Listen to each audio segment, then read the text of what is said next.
Federal prosecutors are considering whether or not they can charge many of the people involved in the riot at the Capitol with felony murder. And it's just one of the stories that's coming out showing the reaction to those who stormed the Capitol. The logic here is that if you are part of a group that is in the process of committing a crime and someone dies, then you get charged with felony murder. In this regard, they're saying not everybody, but a large portion of the people who were there, who were part of that melee, who were breaking in, may all actually face those charges. And that will be probably hundreds of people. We've seen similar things, kind of, in 2017, on January 20th, when Trump was being inaugurated. Several hundred Antifa types and, wearing all black got arrested, and they tried charging them all with conspiracy under the idea that by wearing black, they were aiding and abetting the other people who were committing crimes. It did not fly. So this might not either, and they might not even do it. But this is the only thing that's happening to Trump supporters following what happened at the Capitol. Parler, as you know, was shut down. They're now fighting back, filing a lawsuit against Amazon. And this is really interesting because the lawsuit makes some really interesting points. At the same time, Amazon was claiming Parler wasn't policing this criminal activity, which was people inciting violence and calling for death and things like that. They say Parler wasn't doing that, so we're going to terminate you without notice, breaching the contract, according to Parler. And they said at the same time, Hang Mike Pence was trending on Twitter, and there was no application or threats or removal from Twitter for the same thing. And they note, recently, Amazon signed a multi-year contract with Twitter to handle their data. So this looks more like anti-competitive action from a cabal of Silicon Valley elites, considering Parler was the fastest growing network, the number one app on the iTunes store. Seems particularly, well, it seems like they may be right. But we got another story too. There's video going around of a guy getting kicked off a plane. Apparently, many of these people at the Capitol were put on a no-fly list. So things are getting particularly crazy. We've got Facebook censorship hitting. We've got Cumulus Radio telling many conservatives that if you say the election was stolen, they're going to nuke you outright. Here it comes, man. The purge is going to be long-lasting. There's talks of widespread armed protests around the country through the next several days, maybe a couple weeks, and into the 20th. So we got a lot to talk about. Hanging out with us today is, of course, Andrew from DontWalkRun Productions. Howdy. Now, you're the senior political analyst. Yes, the senior political analyst on my channel, and the number one senior political analyst on YouTube. So you didn't quite make chief. No, I'm a humble guy. I'm humble. I don't need to be called president or CEO or Tim Pool. I don't need to. Heaven forbid I use my name on my own show. Yeah, sorry. Luke's hanging out. And they went after Ron Paul. My goodness, I got a lot to say about that. Hi, I am the sensei behind wearechange.org, and it's been really nice communicating to everyone on that top right-hand corner when people put in their emails in this slew of all this censorship that's going on. Wearechange.org, top right-hand corner. Nice talking to all of you amazing people. I need to stress, too, the Ron Paul thing. How dare they? Seriously. The weirdest thing is the people on Reddit ragging on Ron Paul. And I'm like, what? He's like an old man who's like, freedom. He's calling for peace in the Middle East, and he criticized Donald Trump more than I think a lot of people on the left effectively. It's because they have no... I'm sure there's a lot of people who are like, I guess Ron Paul's bad. There's a lot we got to talk about. I know why. People are just going crazy, calling people misogynists, white supremacists for calling you that. And a lot of other people, and a lot of other kind of libertarians, anti-establishment, and cap types who are like, wait, hold on. This is not about MAGA. Ron Paul was against the larger foreign policy of Donald Trump. He criticized them on so many police state issues, and now he's a part of the clan that the groupthink mentality is saying he's a part of the MAGA-crat. Got to take him out. Sorry, no, we have one more important. We have two more important people to introduce as well. So we got Ian. Ian has two gorillas. I do have two gorillas. Check it out. Gorilla 1 and Gorilla 2. So the gorilla shirt, it's on the store, but it's not. YouTube hasn't approved it. I guess I don't know how that works. Funny. But we're making another one. We might have a limited edition one where it's the same shirt, but he's wearing a tinfoil hat. Okay. So that'll be like a bonus, maybe an exclusive purchase. We'll sign it or something. Sell well. What's going on, Ian? Not much. I have actively not been engaged much in the news media today, except for watching that guy at the airport get told he was on a no-fly list. I mean, once you hear the pain in the individual's voice, I think is when it really, for me, his hits home what we could end up doing to these people inadvertently. And all of us inadvertently. incrementally. Look, if we're not somebody careful. committed a crime, like the dude who, the people who were attacking the cops and like literally killed the guy, those people go to jail, right? Of course, I think so. But For sure. there's a lot of people who are being falsely accused. They're just because they're near there and their photos were there. In the New York Times, we had Richie on the show, and the New York Times put up a caption saying he was a rioter who punched the glass when he was actually just like, my phone, it fell. He's a journalist. And with Elijah, that's crazy stuff. So we'll talk about all this. And don't forget Sour Patch Lids is over here pressing all the buttons. I am over here in the corner pushing buttons.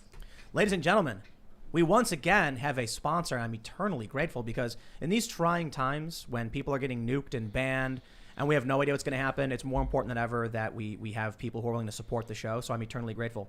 Today's sponsor is Keto Elevate from BioTrust. You can check it out at eatrightandfeelwell.com. This is for those that want to diet or actually just eat right. It's not even about trying to lose weight or anything. I guess diet does mean eat right. It's medium chain triglyceride powder. You mix it in your smoothies. We just did like some strawberries and some yogurt, mixed it in. It's really, really good.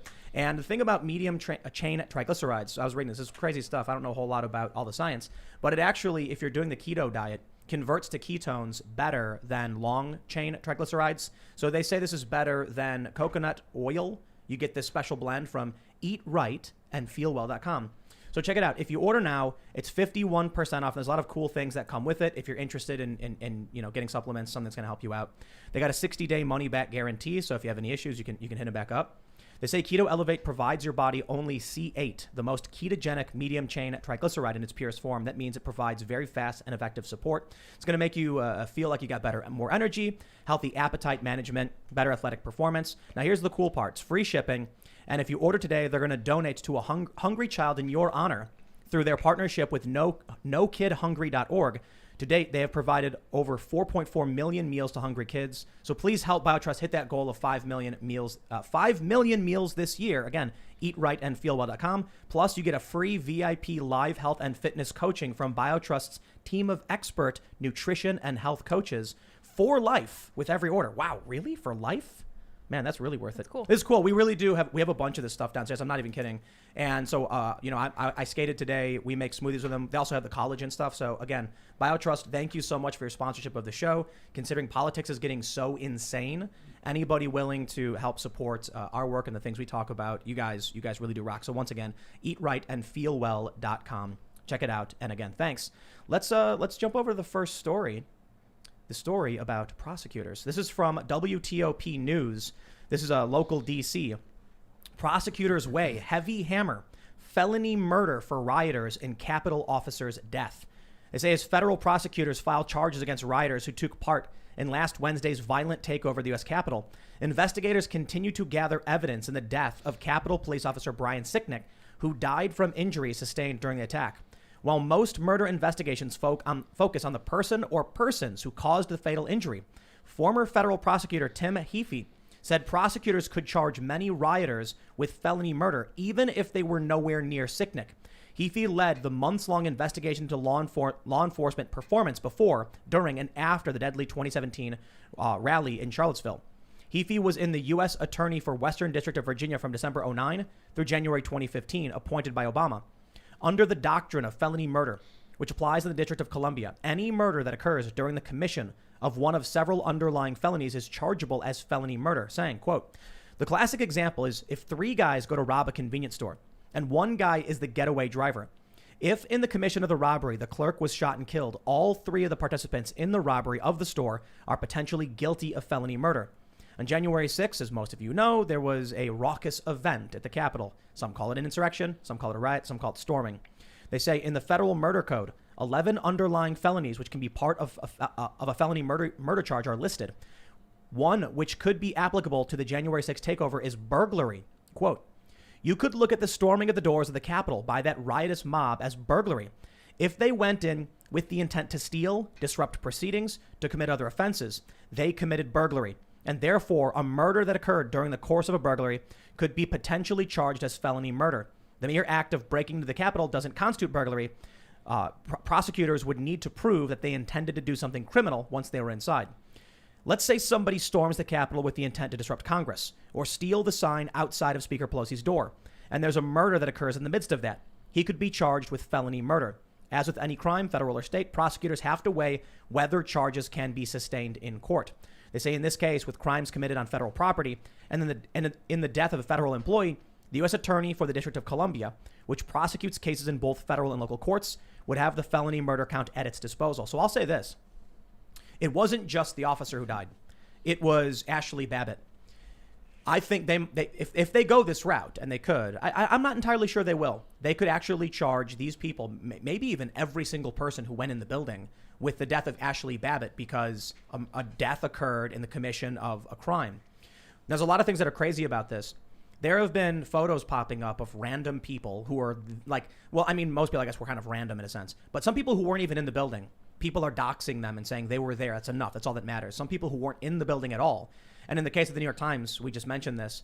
Richie McGinnis, who's been on the show several times, who's a journalist. He's actually the journalist who tried to save the life of the man who was shot in Kenosha, Wisconsin earlier this year. He's up against a window pointing down, and the New York Times ran a caption saying that he was a rioter who punched the glass when they wouldn't let him in, which is just not true. He dropped his phone and he was trying to ask someone to pick it up for him. So this is where things get weird. If they actually, I guess the question is, are they going to go after all of the Trump supporters with an iron fist? When you look at Black Lives Matter and how the district attorneys were releasing these people and not charging them, there's a question of whether or not they're going to be biased against conservatives and just run them over the coals, throw the book at them, or are they going to be worried about, potentially setting off some kind of political spark by going for Trump supporters in this way?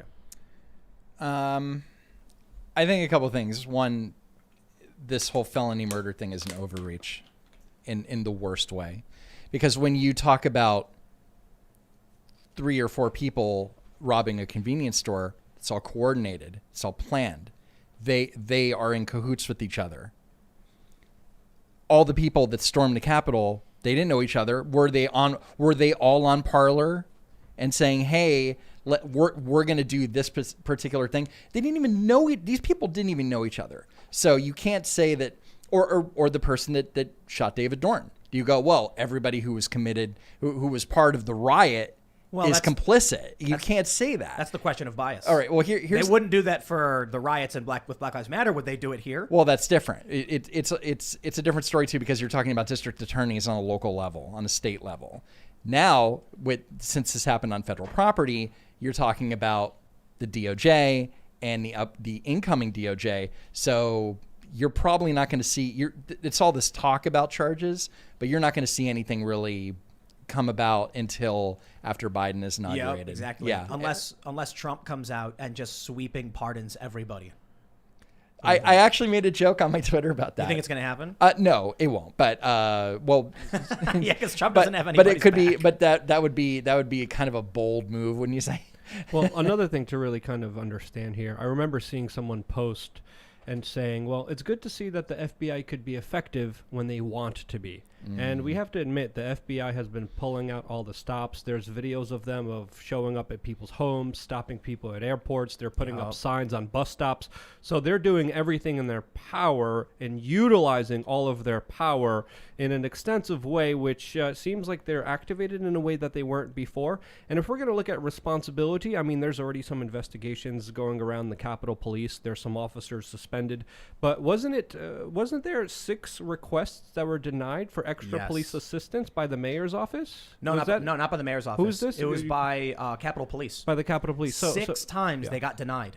The mayor, this is really interesting. Muriel Bowser was, according to the New York Times, concerned about having an excessive police presence following a summer of riots and the criticism of over-policing. She was like, I don't want it. We want limited, National Guard just guiding traffic and some police. And so she said a narrow, unarmed mission. That's crazy. 6 times they asked. They said, we need more police for this. And they're like, nah. Well, see, that's the thing when you read Twitter and everybody goes, didn't you see this coming? We saw this coming. We all saw it coming. You're like, well, the mayor didn't. The black mayor of Washington, D.C. didn't. Well, so if she didn't, then... Well, she put out a statement on the 5th saying, I'll make it clear I am not requesting a strong police presence here. It's the aftermath of saying defund the police, man. The politicians get scared. And they're like, all right, let's hold back because we don't want, think about it. after painting Black Lives Matter in the street, Mm-hmm. renaming the plaza, and then saying, I want a battalion of jackboots marching through the streets, locking everything down, she would get roasted by the left. So she's like, nope. And now she's going to get roasted by the left no matter what. But she was already being roasted by the left when she went out of her way. She made sure that the street said Black Lives Matter. There was another argument because they wanted more. She didn't want to give it to them. But we have to understand. Somebody put defund the police next to it. Yeah, And then they like washed it off. Yeah, They, and like, then some covered it people up. were being charged with hate crimes for putting out similar messages, but in a different kind of political understanding. But another thing to really really think here along the lines of everything that's unfolding, we have to understand this is extremely political. When we have someone in a prosecutor's office, when we have someone appointed as attorney general, and we have George Soros giving them millions of dollars, there's a reason he's investing so much money, because you not only get political favors, but you're able to kind of sweep the landscape of our society in ways that laws can't. Because when you choose to enforce laws, and this is the selective enforcement of it to the highest degree, when you see it done this way, it is awe-stunning to see what they could get away with. You know, it's funny. Shoe on Head posted his tweet where she was like, it's a screenshot of Parler being removed. And she said, Rioters, this is what Bezos has taken from you. Let's redistribute his wealth as like revenge or whatever. And I just thought it was really funny. And I'm like, I'm okay with this. Look, I'm not really okay with the idea of like seizing the wealth of everybody and just spreading it around. There's a problem with corporate power and government power when it exceeds certain levels. But when you have someone like Bezos who has so much money, and Mackenzie Bezos specifically putting billions of dollars into left-wing political causes, it's creating instability. So there's certainly something to complain about there. But I think it's funny you bring up, the influence people get when they buy politicians, which they basically do. And there's really I don't know if there's a way we actually stop that process, but there is, I think, a left and the right could come together on this and be like, yo, these people are subverting our institutions, and that's a problem. Well, you'll also, speaking of Parler, you'll also never guess. The Washington Post put out the editorial board put out an opinion piece about Parler. You'll never guess what their opinion was. It's a good thing it was banned. It was a good thing. Yeah. It was a good thing. Our boss did the right thing. Basically. Yeah, right. Yeah, right. We're seeing because a lot of- Amazon, Jeff Bezos owns the Washington Post. Well, we're seeing a lot of flip-flopping. Let's be honest here. We're seeing a lot of people flip from their original ideas of defunding to police to now the police are great.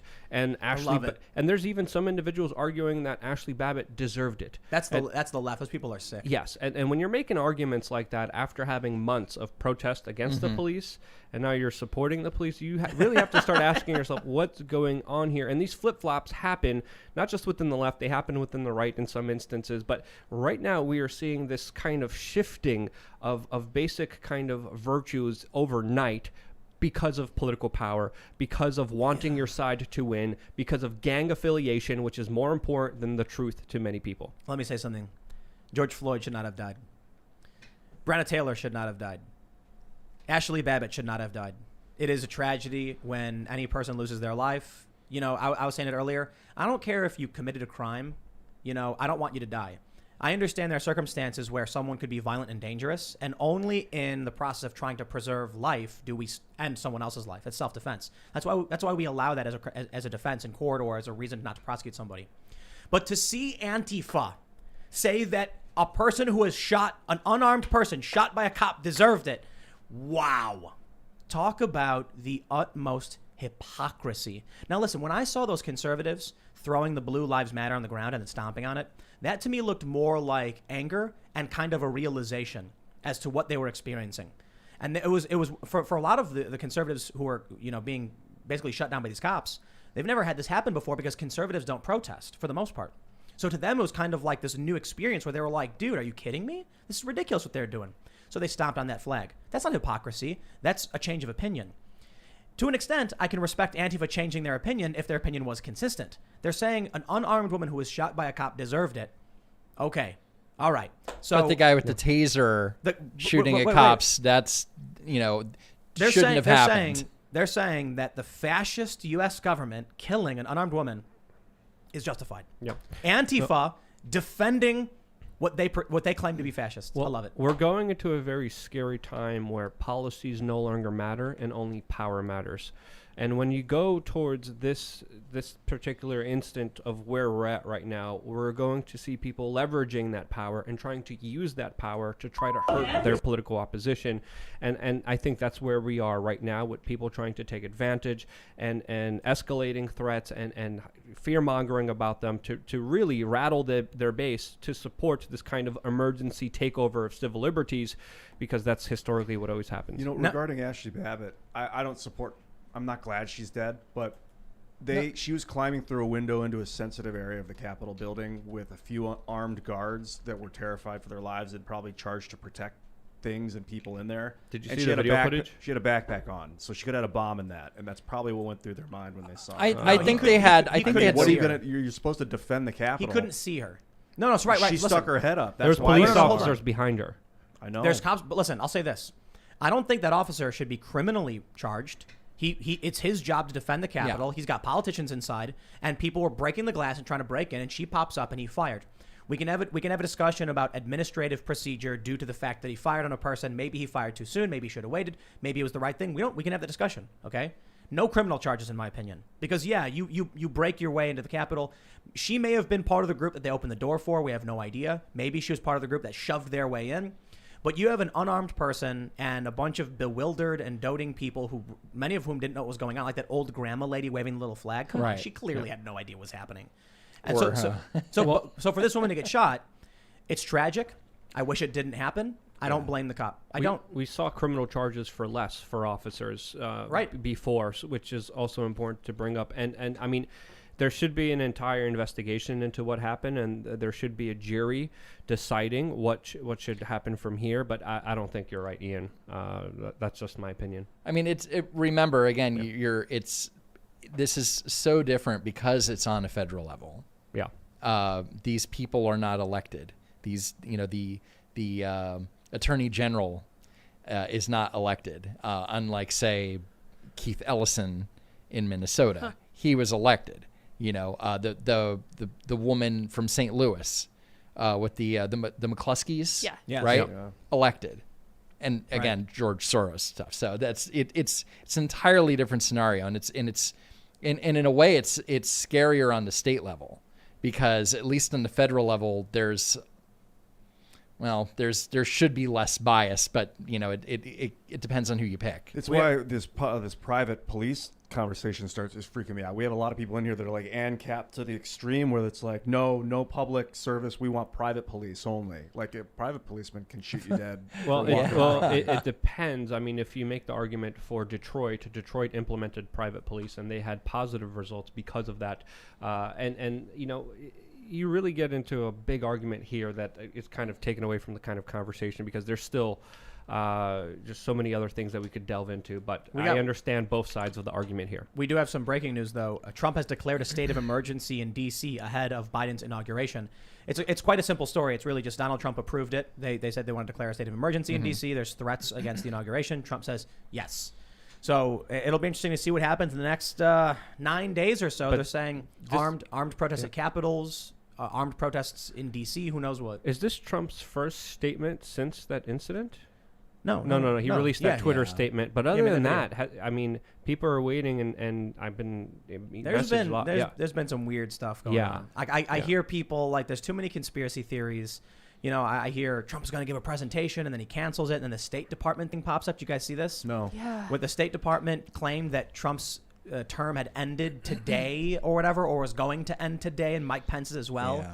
And now they're saying it's like a rogue employee. I guess we had this one planned for later, but we'll jump straight to this one. Check this out from BuzzFeed.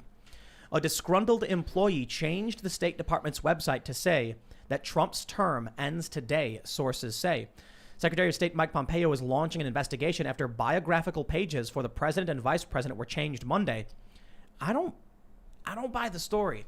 Everybody started sharing the state.gov biography of Trump, that it said Donald Trump's term ended and then the current date plus like a couple of hours. Yeah. It seemed like some kind of basic script to just say, Donald Trump's term ended and then display time. You know what I mean? So that no matter what happened, every time someone went to it, it would show them the current time based on like UTC time zone or something. That's what it seemed like. So I don't know exactly what happened, but they're saying it was a rogue employee. Perhaps. BuzzFeed says a disgruntled employee at the State Department changed the biographies of President Trump and Vice President Mike Pence to say their term was coming to an end on Monday, 9 days before the President-elect Joe Biden is to be sworn in. 2 current serving diplomats with knowledge of the situation told BuzzFeed News. The changes of the State Department's website come days after Trump incited a deadly insurrection. Okay, we get it, BuzzFeed. The president's biography was changed to read, Donald J. Trump's term ended on 2021-01-11-1949. The vice president said 1944-22. The timestamp on Trump's page changed multiple times before both pages were removed around 3:50 p.m. and replaced with a 4:04 reading. We're sorry, this site is currently experiencing technical difficulties. Please try again in a few moments. One of the diplomats said that Secretary of State Mike Pompeo has ordered an internal investigation into the matter, beginning with interns and employees leaving the State Department this week and next ahead of the transition to the Biden administration. So this is what it looked like. Right here it says Donald J. Trump's term ended and the date. And then you can see for Pence, it was very, very similar. You know, my responses when I saw this, right to jail. Believe it or not, straight to jail. Whoever did this needs to get locked up. No joke. Charges. Because we're at a time we're extremely vulnerable. Okay, this country is going through serious turmoil. Nancy Pelosi, I'm not here to play games. I know that what I'm about to say is a strong statement, but Nancy Pelosi, according to the Joint Chiefs of Pentagon officials, asked them to stage a military coup. And we can argue she didn't know what she was asking for, and that's fine. But it needs to be said. Pelosi went to the Pentagon, to the Joint Chiefs, and said, do not obey lawful orders from Trump in certain circumstances. Incompetence is not a defense. If she didn't know what she was doing, she was still doing it. And the argument I give is she's been in Congress for 50,000 years. I mean, of course she would know. She was in like dinosaur Congress. Yeah. So she went to the Pentagon and said, if Trump gives you orders to like start a war or fire nukes or whatever, disobey them. And they said that would amount to a military coup. They cannot remove the president from the chain of command. He is the commander in chief. Why isn't that being said more of? So anyway, look, the point is, considering this state we're in with these kind of things happening, now would be the worst possible time for hackers to break in, to mess with our country, to start a war or to come at us. And then some dumb intern or whatever is like, I'm going to make a joke about Trump resigning. And now you get people panicking. What if people like you've got people on edge? We just had people storm the U.S. Capitol. This is not the time for jokes. So that's why I don't know if I believe it, because a lot of people were worried this was a hack, some kind of hack that went in and they added this or whatever. But either way, could you imagine what would happen if people around the country saw that message? We no longer have a president, no statement, no knowledge. I remember when Twitter got hacked, the Associated Press got hacked by the Syrian Electronic Army. To put out a tweet from the AP saying that Obama has been injured, and we lost like $4 billion in stock value as soon as it happened. And then as soon as they corrected it, it shot back up, but only a 90% recovery. These kinds of things aren't jokes. Whoever did this should get the book and the bookshelf thrown at them. But they were probably an Obama holdover, and in how many more days is Joe Biden? They're probably going to get the Medal of Freedom. Yeah, I mean that's I agree. I mean they should be. I don't think they should go to jail. I think they should just be fired. No, they should just be. You don't look. I don't. But I don't know what happened. Like, did anybody go into like the Wayback Machine and see what this thing looks like? Because was that timestamp there, and all they did was just add some HTML saying that his term is over like right now. So, at a certain point in the archives, there's nothing. It wasn't there. Okay. Someone placed it there. It seems like around the end of December to have like the current date or something, or for whatever reason we don't know why the date was changing. But there are versions from December. Whoever did this, in my opinion, broke into these systems. No one was granted authorization to claim Trump was removed from office or resigned. That's serious. That's not shutting down his Twitter account. That's telling everyone in this country the president's gone. Well, it's only telling people that are going to that website. I think they should be .gov. Do I think they should be punished? Yes. What's the crime? The State Department website? Yeah, but what's the crime? Well, the actual statutory crime is the violation of the Computer Fraud and Abuse Act, unauthorized access to a computer server.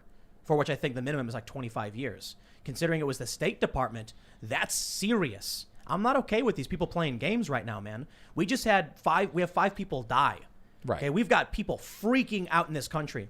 We've got dramatic escalation in every political arena. Censorship is going through the roof. Calls for the expulsion of Republicans. For some dumb employee to be like, I'm gonna make a joke.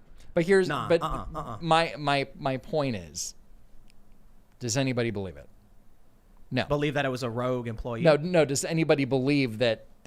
Oh my God! I just saw this timestamp, and oh, that means the president. Yes. Yes. No, but Look at nobody's believing because No, Trump is still come in on. office. No. So Where's Trump been? He's not given a public statement. And you know what I was hearing? Because look, listen, I follow as much as I can from all of these different tribes. I follow the mainstream media leftists and the Democrats and Republicans, and I listen to what the lefty, conspiracy people and the right wing are. There are left-wing people. I saw posting on Facebook saying Trump was supposed to give a speech, and then this website pops up announcing he's resigned, and now his speech was canceled. They believed it. They did. Look, man, regular people imagine that little old lady in the Capitol. You saw that picture of the granny waving the little flag? That lady has no idea what's going on. I'm not trying to be mean, but come on. She was confused and bewildered. like Joe Biden. And she sees on the website Trump is no longer president. She's going to believe that. And look, it's not even about whether or not people believe it for the most part. It's about the fact that somebody, because they were an angry Trump derangement syndrome moron, broke into a system exposing a vulnerability in our State Department. Like, dude, we're on edge so much. We can't do this, man. Well, I'm not saying that. I'm trying to be objective here. This person should be punished. Yes. Do I think that the people that had nothing to do with the murder be charged with felony murder? No. So again, I'm trying to, I'm trying to. Look, I'm not saying lower the temperature. I agree. I'm not saying give them 25 years, but I'm saying they should be given, some kind of charge. It's got to be, you can't go into government systems and do this. And that's fine. I don't think that they should go to jail for 25 years though. That's just kind of ridiculous. No. Right. I agree. They definitely. Joe Biden will pardon him anyway. Could you imagine Joe Biden being like, this patriot who tried to remove Donald Trump to build back better, we're going to pardon him. First thing. I don't know, he should be arrested. I don't know who it is, if it was one person. I mean, you either could pull some out and be like, this is the guy that did it, and we don't know if that's right either. So I'm going to say that this person who did it probably put it out there to say, to like, hey, look, there's this thing. Look at this. It's crazy, right? Yeah. If I saw a tweet. I think it was from Redhead Libertarian. I'm not entirely sure, so if I'm miscrediting you. But it was like that point when you realize our systems are cobbled together with sticks and stones. That was me. Oh, that was you. That was you who tweeted that. I said that our systems are pretty much held together with toothpicks and cobwebs, You're like the- balsa wood and cotton candy, because it's nothing. One person can do this. It's insanity. I didn't know you were the redhead libertarian. Apparently I am, yeah. But think about what they've exposed with this stupid joke that some dumb rogue employee at the State Department could break the whole thing. Think about what that means. I wonder what else up there is fake right now. Exactly. But it's Yeah. everything. I mean, look at all these holdovers from the previous 8 years. All the leaks. Where do you think those leaks came from? Trump, Not Republicans. You know what was funny? I think I'm going to miscredit whoever said this, so I'm not going to credit anybody. It was me. They Just name it. said the one thing Trump was famous for he didn't do: fire people. Yeah. He should have just fired people, and he didn't do it. Fire he everyone. did. He fired. He didn't fire The right people. He hired and fired a lot Well, of people. okay, that's true. Yeah. No, but you can't. It's very hard to fire government employees. We know this, right? Trump made it easier. It's one thing to hire and fire Jim Mattis. It's another thing to fire some low level. Look at what Andrew Strzok. I mean, Peter Strzok? Peter Strzok. Sorry, Andrew Strzok. Andrew McCabe. You? Yeah, Andrew McCabe. Yes, thank you. I had a long train ride, guys. Come on. Yeah. But even it was hard to get rid of them too. I mean, there was pushback there. Right, of course. So and actually did something. Man. Which I'm not saying that this State Department guy didn't do something. I either. just think this person's anti-Trump. Sure. So, going like off half the government. right. You go off of the previous discussion we had. We're talking about arresting people for murder, or whatever. I wouldn't be surprised if the prosecutors are like, we're gonna bury them in books. Like it's gonna be an example tenfold. And then with this, they're like, well, it was just a harmless joke. It was a prank, bro. And we all hate Trump, right? Because the orange man is bad. So Sure. it sounds okay. Yeah, I don't see. I don't. Can we go back to the inauguration for a second? I think Secret Service probably has everything covered as far as safety, and these things happen once every 4 years like clockwork. So I think they kind of have everything that they need to do. And but honestly, I do not understand why this inauguration is even taking place.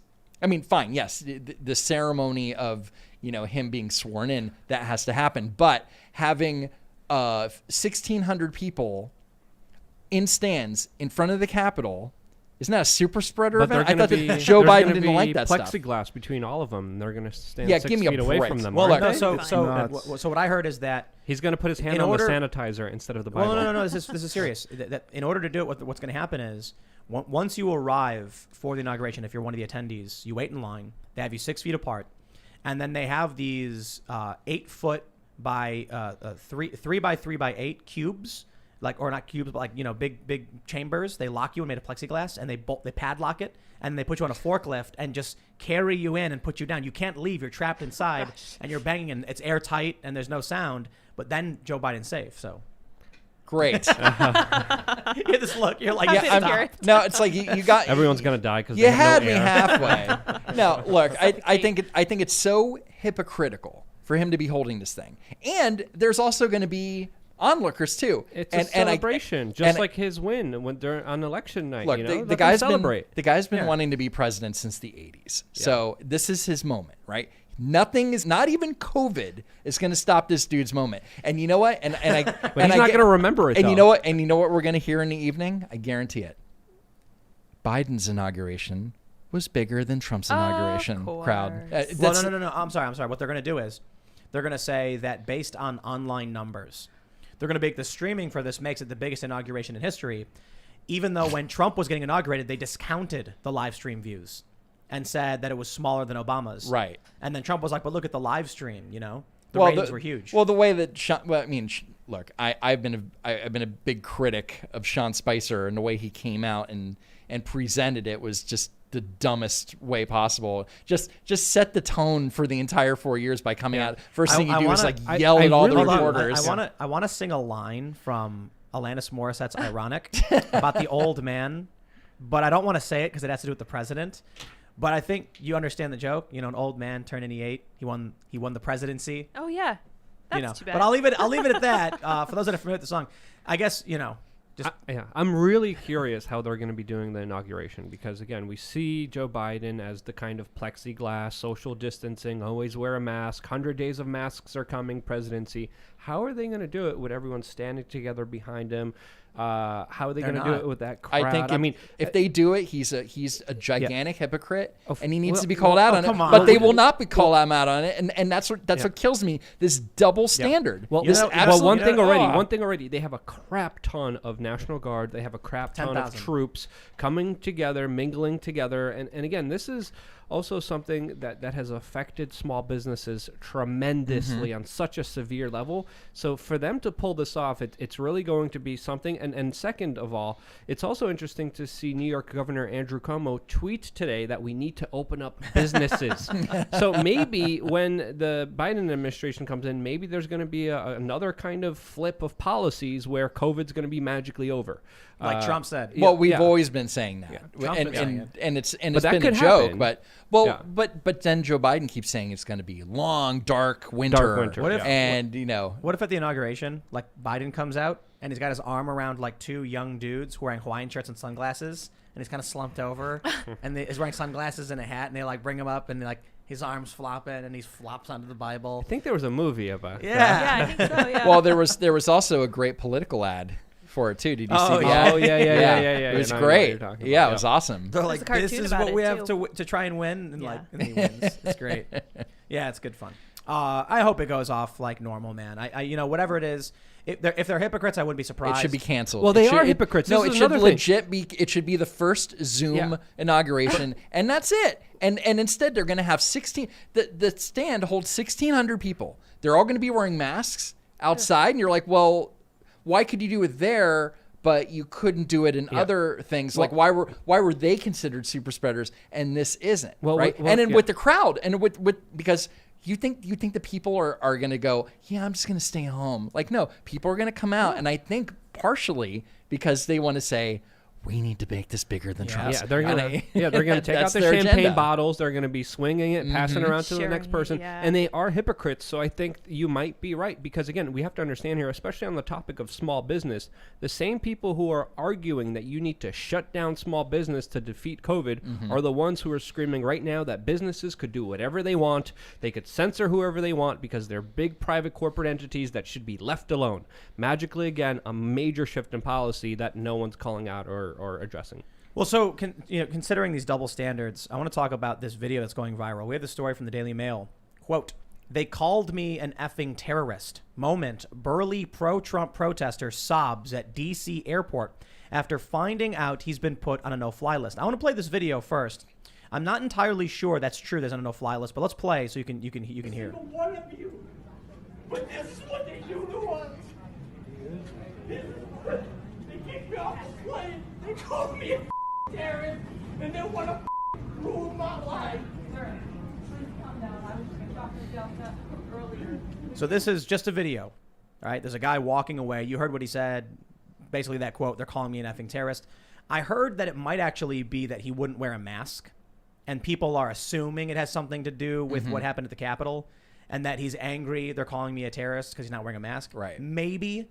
But we know that Alaskan Airlines did put 14 people on the no-fly list, and there's been some discussion around this. But, man, when I saw that video, this is a middle-aged guy. He's burly. He's not some, like, dinky little, scrawny individual, whiny little soy boy or whatever you want to call it. He is a whiny, big Trump supporter. And so I wonder, when you see this defeat, this desperation, this exasperation, that's I'm actually kind of worried about hearing that kind of emotion coming from people because, I was thinking about just what they teach you in terms of cornering a scared animal, right? It might be a rabbit, but you back it into a corner, that thing will attack you, Yeah.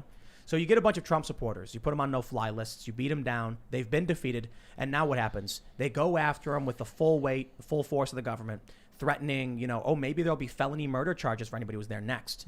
Maybe now, if you're a musician, we're going to kick you off your label simply for listening to Trump speak and then going home. Maybe we'll cancel your book deals. We'll kick you out of Congress. They are beating down these people so hard, you're going to get a bunch of desperate, angry, and just exhausted individuals who just don't care anymore. Yeah. And that's when it gets scary. When you look at the history of the no-fly list, it came after yet another emergency that the government milked. That, of course, was 9/11. And that system was used and abused where people with the same names, babies, people who had nothing to do with anyone or anything were literally told that they couldn't fly. And their way of having any regress or any way to have any accountability or get the name off of this no-fly list was virtually impossible. This happened for many years, so seeing this now implemented politically, I mean, if you're going to charge someone, charge someone. What's the purpose of banning them from flying home or being home or even just transporting or going from place A to B? What's the point? What's going on here? We need more information. If they did something wrong, charge them. Let's get this over Absolutely. with. Stop messing with them and toying with them and trying to also. And I think another reason they're doing this, and we're seeing a lot of videos of people being arrested at airports, is to set a chilling effect, is to scare people, is to make people think, well, maybe if I'm a Trump supporter, this is going to happen to me as well. And that's something that should be immediately called out because just like the no-fly list was used and abused after 9/11 with Muslims and other innocent people, it's going to be used and abused with the new kind of Patriot Act 2.0 that they're proposing, that they're going to be instituting. And yet again, government's going to be exploiting another tragedy, another emergency for powers that they will never give back. And this is the double standard. I have 2 points to make. The first point is you have Governor Ralph Northam. You have Byrd. What is his the former KKK guy, right?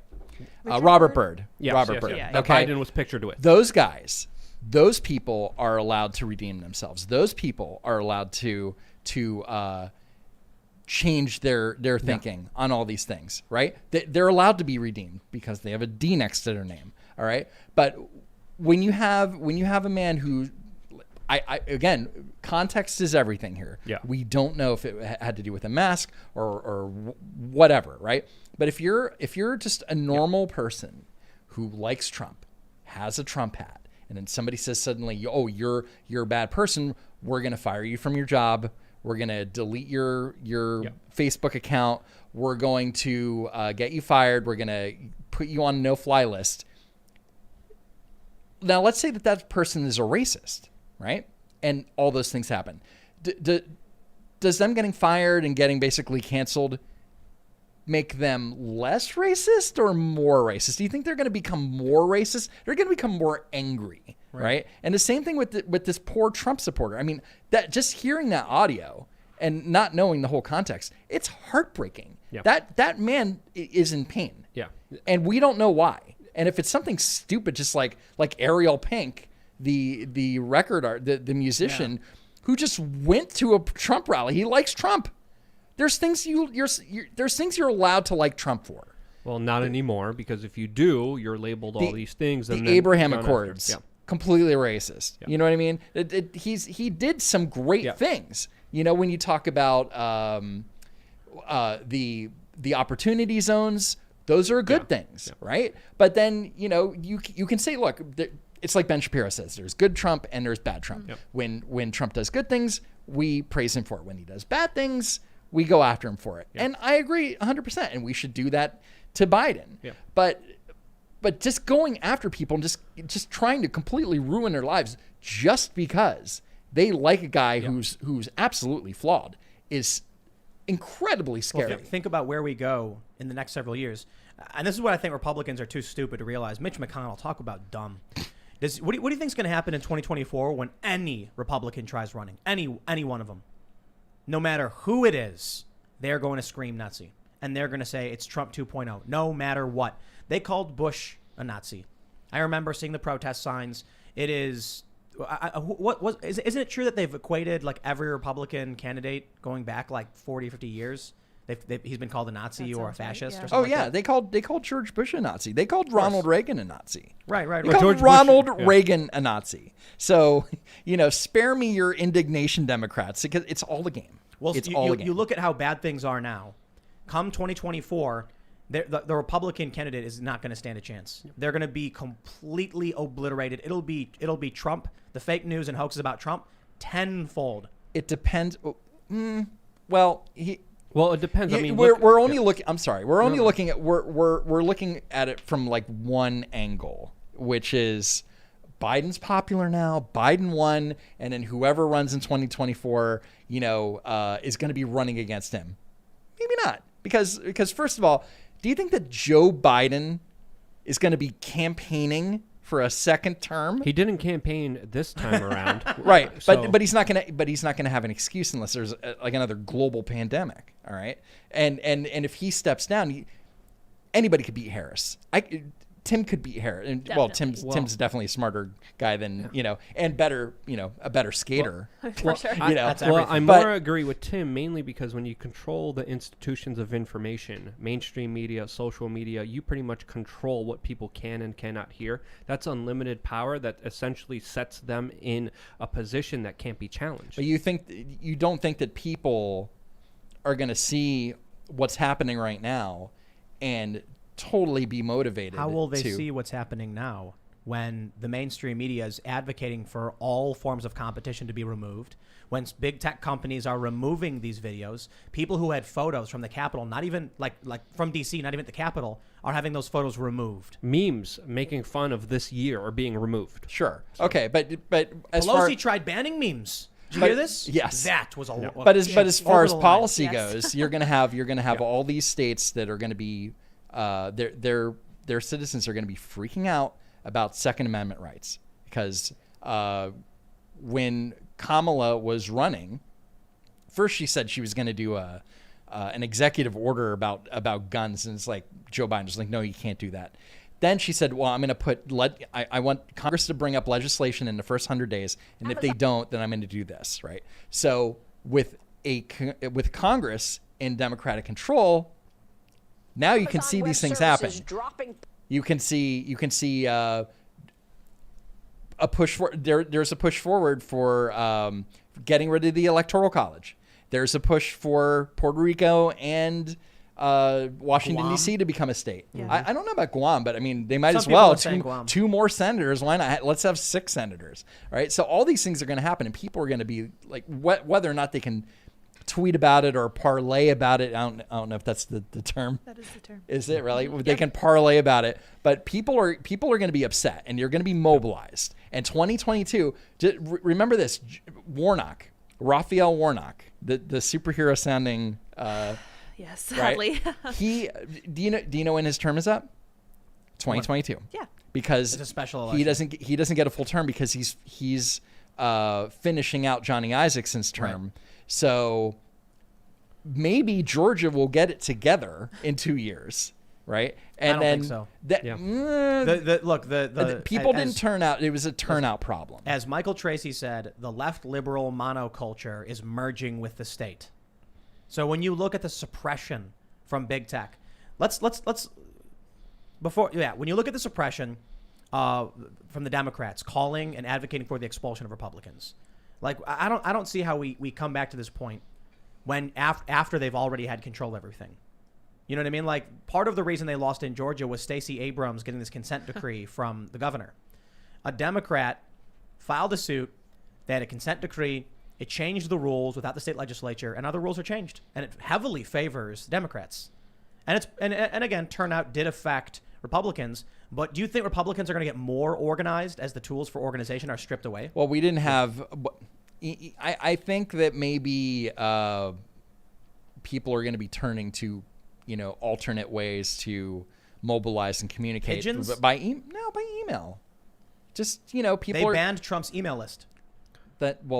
Okay, that's fine, but Smoke signals? You can't. No, bla- listen. You can't do it to everybody, right? I mean, they can. If you put together an email list, they'll just see. Google will be like, this person's doing an email list. He's a fascist. Gotta ban him. Yeah, But but not one if- thing, but one thing not if that's it's good like about the email lists, Georgia though, is you deal- could export your emails and actually have a physical copy of them Right. and move them to another server that Right. might take it down. But another thing that I think personally will happen, I think things will spiral out of control, and this kind of cycle of violence is going to continue. I don't want it to, but I believe that's going to happen because all the ingredients that created this situation, they're being added instead of subtracted Oh, it's from 10 this times from worse. this from the Tone. cycle, and it's only going to get worse, and it's only going to keep spiraling out of control, and I don't want it to happen. I've been warning people, you've been warning people, and all the signs are on the wall that this is going to lead to a crazier, I mean, with the no-fly list, what is that going to achieve other than a chilling effect, other than scaring people and creating more people on the fringe? Now, this started let's talk about the merits here, because this was talked about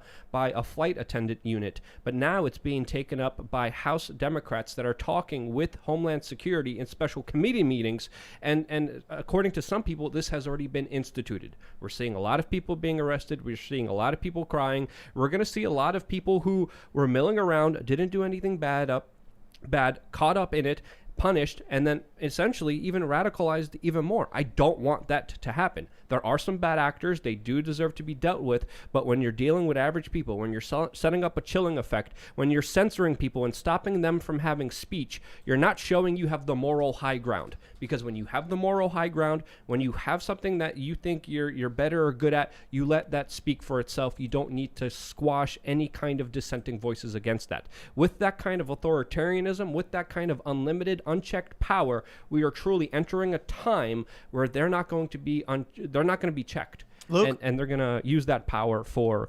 their political enemies. I have to stop you, okay? I have to tell you that these people were monsters.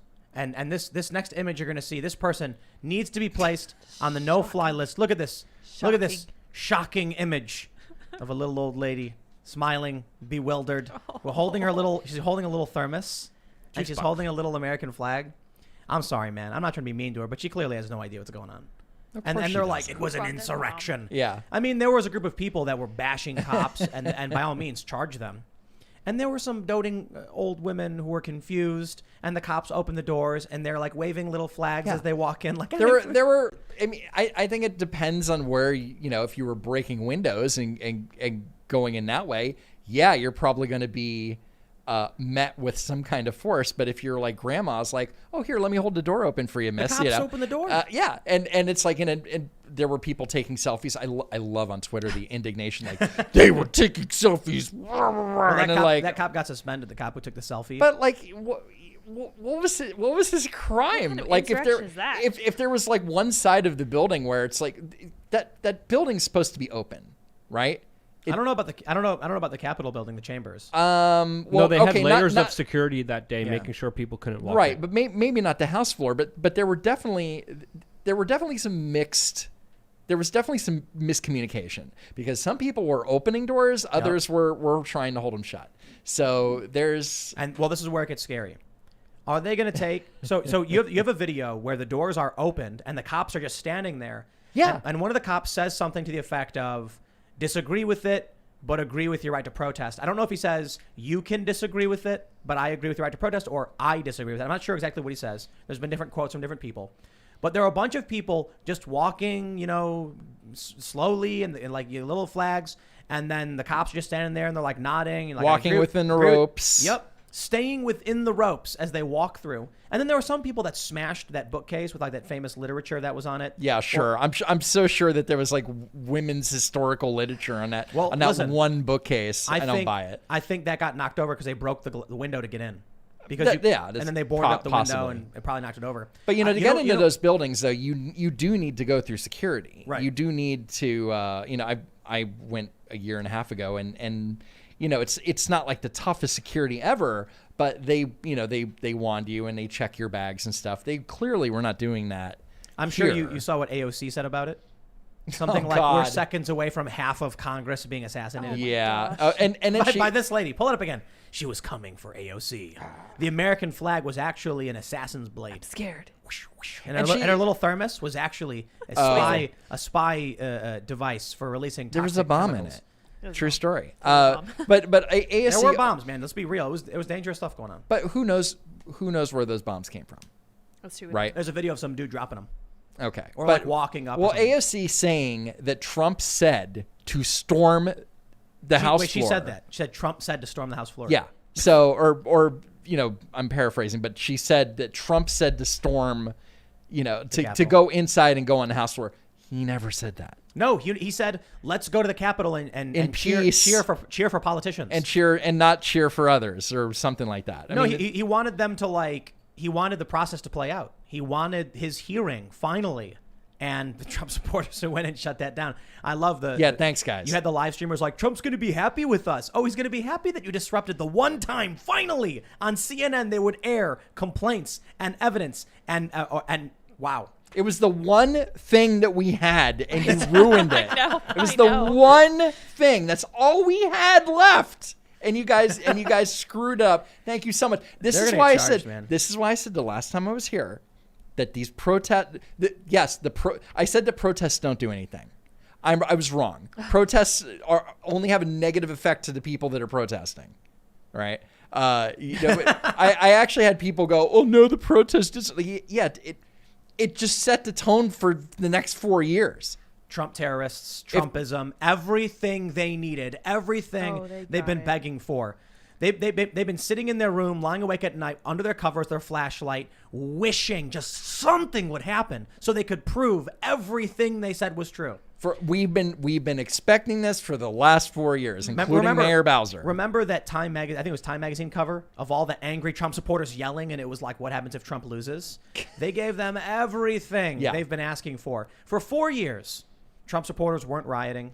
They weren't smashing windows and screaming and setting fires. No. And they kept saying Trump supporters are dangerous and white supremacy and the far right and all this. And then finally, just before Trump leaves, they had to make sure they left the administration they left the incoming administration that one day to make all of those past 4 years come true. It was almost like they're it was almost like they were saying, maybe BLM had a point. with their Well, look with what Gohmert their said. yeah. And Gohmert now let's just why don't we kind of co-opt some of their methods and ideas? Maybe that could help us. Louis Gohmert said this when his lawsuit was kicked out. Right. He said, and the message is you have to be as violent as Black Lives Matter or Antifa. Now, the funny thing about that is that all of a sudden I saw these lefties, these journalists being like, oh, no, he's inciting violence. And I'm like, What? but I thought those were peaceful protests. Right. So if they're as violent as the peaceful protests, they too would be peaceful, no? And of course, No. there's all the articles, the side-by-side articles, like back from the summer. It's like, Yep. Violence does have its place. And then they're like, now in 2021, it's like, violence is never the answer. Have you guys seen the most recent Ryan Long skit? Where it's yeah. radical right Yeah, versus yeah, radical yeah. left protesters. I and they're a have not couple, seen that. And it's so great. I love that. There was Say- so much incitement this year. We have to admit it. I mean, there was even a compilation video of all the news organizations, of all the kind of left-wing thought thinkers being like, yes, we have to excuse it. The ends justify the means, and we were calling it out, and it needs to be called out, whether it's from the left or from the right. It doesn't matter. Whenever you invoke violence politically, everyone loses. We're all losing right now, and we're going to lose a lot more unless people heed the warnings that we're sending out there and other people are sending out there, because again, one thing we need to also understand here on this larger point, it's only going to get worse from here. I don't want it to. We have to do everything in our power to try to prevent it, and we're in for a hell of a 2021. Let's talk about probably one of the craziest, maybe stupidest things the left faction, the billionaires, could have done, and it's the removal. Nominate Joe Biden. Sorry. I mean, it seems to work out for him so far, but we'll see how it plays out. Check this out. Parler is suing Amazon for suspending app from cloud service, claims antitrust violation and breach of contract. Parler is seeking temporary relief after being blackballed by Amazon Web Services. A lot of people, actually, let me slow down. If you're not familiar, Parler is very much like Twitter, microblogging platform where you get followers, you can make posts, and it was fast growing, probably the fastest. It was the #1 app on iTunes. It was removed by iTunes and by Apple and Google. It was then banned by Amazon Web Services. The interesting thing, a lot of people said, why would Parler use Amazon Web Services? That's such a dumb thing to do, because of course they'll ban you. That you need to find your own web servers or web hosting. Gab, which is also a microblogging platform, created their own hosting system, and they're building their own infrastructure. So why would Parler use Amazon? In fact, I think it was the smartest thing they could have done, because they had a contract with Amazon that if they're going to be terminated, they get 30 days, which is enough time for them to solve their problems and move to a new provider. Mm-hmm. But what happens now is Twitter was also using Amazon. So what do we get? In this lawsuit, it's fascinating. Parler says recently Amazon signed a multi-year hosting deal with Twitter. Then Parler is fast becoming the #1 competition for Twitter. Amazon bans Parler. So there's clearly a conflict of interest and a benefit for Amazon's large, massive, and valuable multi-year contract partner. But here's what they say. They claimed Parler wasn't enforcing their rules. More specifically, they said, we don't believe they will enforce their rules. There was, I think, something like 60, I could be wrong. There was a small handful of posts that were inciting violence. Parler said in the suit, we remove them all immediately because they violate our rules. We do not allow incitement to violence. It is illegal. At the same time, when Amazon gave them 24 or so hours to move their entire platform, breaching the contract they had with them, Hang Mike Pence was trending on Twitter, and Twitter did nothing. And Amazon said nothing. No public statement, no threats to Twitter, nothing. We're also hearing that they're trying to claim that these people at the Capitol were organizing on Parler. Glenn Greenwald said that's not true. They organized on Facebook. Where was anyone going after Facebook? At this point, it should be obvious to everybody what's going on. We've seen it before with Patreon. This is really fascinating. When Patreon banned a bunch of people, they all flocked to Subscribestar, which was a competitor to Patreon. So what happened? Payment processing companies, I think like PayPal and Stripe, immediately severed services to Subscribestar, which shows what they're really trying to do is to protect their monopolistic power in Silicon Valley. There's no reason to ban Parler. It was a lie. It has nothing to do with threats. They just grab a few screenshots and they post them. But I tell you what, I can go on Twitter right now and probably find 10,000 death threats and violence. And I'll add one more to the layer. While this is going on, I have personally filed several complaints to Twitter over let's just call it extremely abusive content directed at me, and they have not removed it.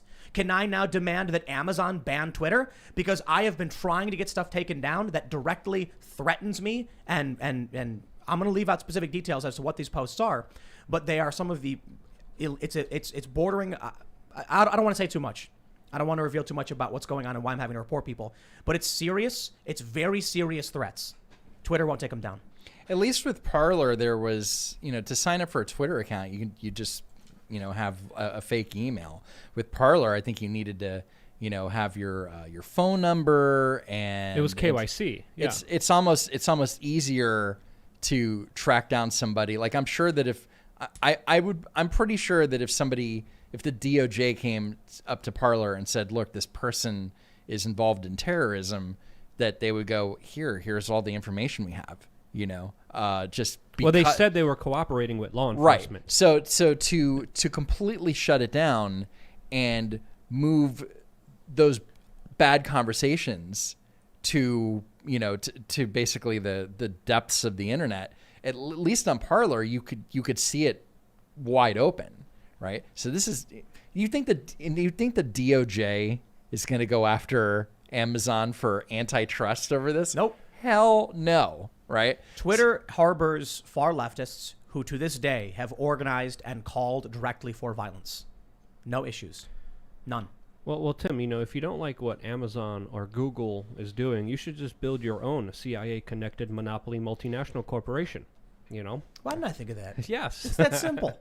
That's simple. We'll call Lydia, it up. you want to get on it? Yeah, I'm in on it. Yeah, let's do it. No, but we got to make some points here. I mean, when we look at, the history of something like Twitter and Facebook, there's a long history of people publishing information that hurt other individuals. So there's a long history of people inciting violence, whether it's the Arab Spring or jihadis or even the Christchurch town shooting.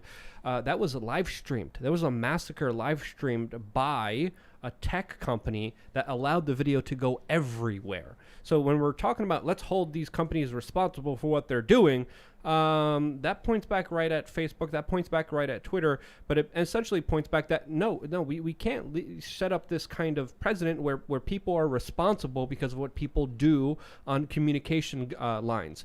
It's like the same as charging AT&T because some jihadi used their phone or used their company to talk to another jihadi. That makes absolutely no sense at all. What if you left someone a voicemail threatening them? Huh.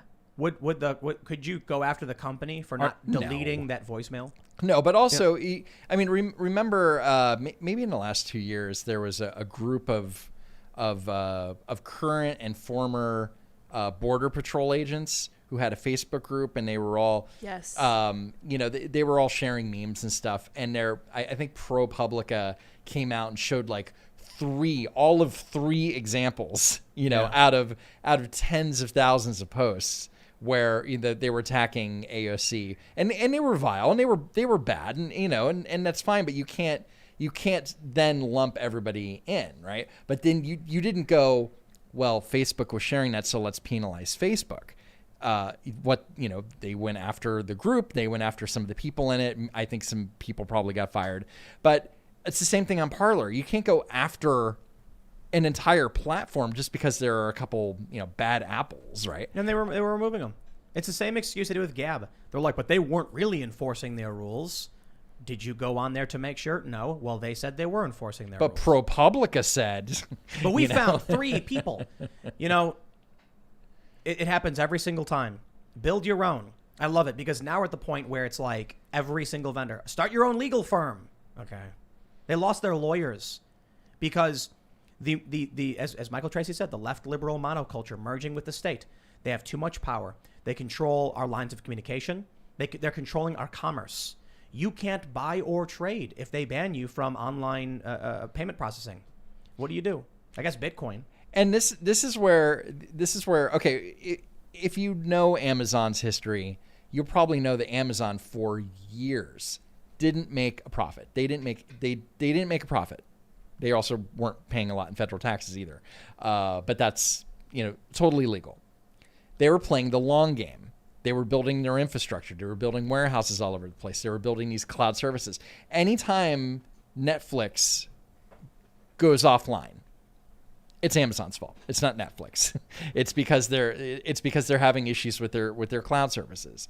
So I can't remember what my point was, but It's all Amazon's fault. But yeah, Something about being a gorilla. Yeah, well, we have to understand that this censorship is absolutely selective. There's despots, there's dictators that are still allowed to use Twitter, but President Donald Trump can't. And again, we have to also underscore that there's a lot of international backlash. When we look at the market caps of Facebook and Twitter, they've been hit.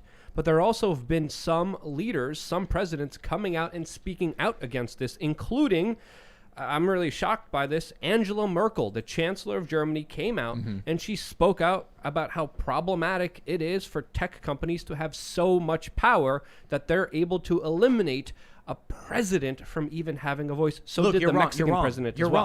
wrong. No, you're wrong. Go ahead. Angela Merkel. Whatever. Continue. Doesn't matter. The Mexican president also released some very surprising statements. Angela Merkel, the Mexican That's how president. you pronounce her name. That's the only thing you were wrong about. Luke. Okay, it doesn't matter. Angela, who gives a damn? Oh my God. I'm going to keep Terrible. butchering it. because I Kamala, just want to. Kamala, let's call the whole thing off. Angela. The statements gosh. by the Mexican president were really surprising because he went even further than that, attacking these tech companies as these arbitrators of truth and lambasting them for such a move, which the Mexican president is against. Angela Merkel is against. The majority of people are against, because if you are the morally superior voice, you don't need to silence other voices. You would debate, you would argue, you would have a conversation with It's in people, the and you would open. prove your points. It would be out there in the open. You wouldn't need to use the tools of totalitarianism in order to just squash any ability for words to hit other people's ears. That's just insane. Luke, you're wrong. Okay, go ahead. Angela Merkel. I saw that coming. I saw it coming. I don't care. Oh my goodness. Whatever. Watch a train wreck. But you get my But point. you're right about everything else. Okay. You're completely correct. Yeah. Well, And I didn't Mr. realize that the Mexican president was so based. He is. know. Well, the Always Mexican has been. president is very surprising with his latest actions. He wants to grant Julian Assange asylum. He is calling out the lockdowns. So he's not just a kind of leftist figure. He was previously compared as a Bernie Sanders, but he's resisting a lot of the bigger lockdowns. And he's saying, no, you can't just lock down small businesses. You can't lock down communities. You can't destroy people's livelihoods all in the name of security, because it's obviously a big joke. So seeing this happening in Mexico is really surprising, to say the least. I thought you were talking about Cuomo. No. Yeah. Cuomo did release a statement today. Cuomo has always been for protecting small businesses. Ah. Yeah, Andrew Cuomo recently came out and said, we can't keep this lockdown going on for too much longer. The election's over. We have to reopen and do it safely. And it's like, what's really funny is Trump said something like, one day it'll disappear. Then there were a bunch of leftists who were like, all of these people were joking and mocking the left, saying that once the election was over, that COVID would disappear. And here we are. And it's like, whoa. January 6th just passed. Okay. And now Cuomo has come out saying, time to reopen. Yep. And Biden, too. But the opening's going to be done based on your race, Yes. according to Joe Biden. So that's another whole issue excuse to me. jump into. Timcast is a minority-owned company. That's true. Yes. It is. Happy to work here. That's right. So we get to reopen. Not like we closed. No, but he really did. Biden said it. He's like, we're going to be prioritizing, Native American. Black, Asian, Women, Latina. Not even Didn't he say hard. Latinx? I he don't didn't. know. He probably did. Yeah. And then he said, and women, and then everyone else. And it's like, what is everyone else after that? White men. White men. Where's the Asians? He didn't even mention Asians. He didn't? I No, thought he he did did. not mention Asians. What? Nope. He didn't. Nope, he didn't say Asians. Wait, he probably didn't say Asians. He probably said like Pacific Nope. Islander. No, he didn't. No, He didn't. Boy. Nothing? What? Yeah. Unreal. Yeah, you're Well, screwed, Tim. No, but we didn't have to shut down anyway, so Yeah. I mean, Whatever. We're okay. yeah. We're fine. We still have a voice. Well, good for him. But we've got some my friends. Luke is about to explode. You're Oh, gonna watch. yeah. You're gonna watch his head explode in Yep. real time. I'm ready. The most egregious act of censorship is quite possibly what's the opposite of irony? Like the epitome, Like it would be like ironic if a fire truck's on fire. But what is it? Actually, maybe it is kind of ironic. Ron Paul Don't you think? getting censored on Facebook. Yeah. Well, okay. The libertarian guy getting censored. You Okay, look but like you I have was strong gonna- opinions here. Go I ahead. was going. No. I was going to mention. It's like you were like, well, why Ron Paul? I mean, why? Right? Well, do you remember who he endorsed for the Democratic candidate for president? Who? Tulsi Gabbard. Ah. Boom. That's right. That's a problem. That's Yeah. a problem. Oh, Like, yeah. of all the Democrats to endorse, Yeah. not her, not the black Yeah. sheep. Forget it. Well, this is the thing that's really surprising here. When you look at Ron Paul, he obviously, his career is based on calling out violations of people's personal liberty, violations of government's abuse of power. He's a staunch anti-war activist. He pretty much is the main guy who calls for peace in the Middle East, but yet now he's being lumped in as this kind of Trump whitewashing, this kind of Trump censorship effort that's happening here. And I'm having a lot of people respond to this saying, good, get rid of his hate speech. And I'm like, what? He's calling for peace in the Middle East. What kind of hate speech are you talking about? He's talking about personal responsibility and individual liberty. How is that labeled as hate speech? And this is the response by blue checkmark people. And I'm like, okay, give me an example of this, because that's a very ignorant statement, since, of course, it was Ron Paul that criticized Donald Trump on many of his foreign policy adventures. And then I was called, how dare you call a woman ignorant? This is the reply thing that's going on in my Twitter right now. You called a woman ignorant? No, I said her mother. that was her response, and I'm like, look, I don't care what kind of junk you have between your legs. Give me an example of how Ron Paul spread hate speech. Her opinion is automatically and then, above yours. And then she called me a misogynist, and I'm like, what does that have to do with anything? do with anything. I don't care what thing you have between your legs. What matters here is your bigger allegation here, and people are jumping in and even coming after me, and people are forgetting I criticize Donald Trump like all the time, and now people are lumping me into this because I'm standing up for Ron Paul, who shouldn't be lumped into this in the first place. So it's let me read the quote from Ron Paul. He said, with no explanation other than repeatedly going against our community standards, Facebook has blocked me from managing my page. Never have we received notice of violating community standards in the past, and nowhere in the offending post identified. You know what's funny about this? You know what you'll hear if you turn on like Ron Paul, End the Fed, the gold standard, sound currencies, freedom, liberty, no wars. It's not even in, like, the things that Ron Paul's been famous for and the things he talks about for the most part, his like key focus, isn't even a part of the mainstream culture war for the most part. There's only one other person I know of who constantly talks about ending the Federal Reserve, and he's sitting in this room right in front of me. Hello. Oh, Ian's here. I got it from He Ron has- Paul. He sure did, yeah. Ian's been very quiet tonight. But people are exhausted. celebrating this as some kind of cultural victory against hate speech. And I'm like, what are you talking about? anything About about white it. supremacy, It's the gold about standard. domestic terrorism. I'm like, the blue check marks are bringing this up right now. This woke mob is bringing this up. And they're, again, conflating so many important issues. As I keep saying, policies don't matter. Power matters. And these people are power hungry. And going after individuals like Ron Paul absolutely proves it to an objective viewer who's just walking into this situation, who really wants to understand it. Maybe, but look, we're all old people. So you've got these 20-somethings, because this is one thing I started to realize when we had some of these younger lefty guests on the show. They were, when Ron Paul was coming into prominence, this is like 12 years ago now, the big Ron Paul era, the Ron Paul love revolution. So we're all old enough to have remembered that. But these kids were like 10. Now they're 22 and they're like, yay, communism. And they don't know who Ron Paul is at all, other than he was like a Republican. So they're like, yay, ban the old white man. And it's like, he's for freedom. I don't know or care. Get rid of him. That's it. Fox News and CNN was attacking him nonstop when he was running to be president of the United States. He was the only one standing up as a principled individual against this crazy aggressive American foreign policy, against the military-industrial complex, against the actual issues that literally mattered. And now he's being lumped into MAGA. It's and Rand Paul's dad. That's why. Well, again, Rand Paul is not Ron Paul. The Yeah, I two know. are very different. They have very different policies. Ron Paul made sure to always vote no matter what it was. So you got to give someone like that, respect. He was in there and he sent out, a representation. He worked with Kucinich. Yeah, he worked out with Dennis. He worked with Dennis Kucinich, Cynthia McKinney, a lot of the kind of old school anti-establishment representatives that were not just Republican, not just Democrat, but individuals that stood on principles. Do we have any of those left? That's the. Would you give credit to Rand Paul for that? Partly. I don't like any politicians, as Yeah. you know. Not even Ron Paul. Well, we have one for a couple more days, and that would be Tulsi Gabbard. yeah. Well, you know, even, I mean, um, she endorsed Biden. Yeah, she did. Did yeah, she did endorse Biden. She endorsed Biden because allegedly Bernie was a meanie, and Bernie is a meanie. I've been around Bernie throughout the kind of presidential debate circuit and at public events. He's a mean guy. Bernie? Yeah, he's rude. Didn't and you mean. see that documentary about him Yeah. where he wouldn't shake the woman's hand and he wouldn't pop the Yes. shoulder back into place? No. And he didn't want to drink the 2% milk? No, I don't. You, I ever, you, remember you don't know what that is? You guys know what that is, right?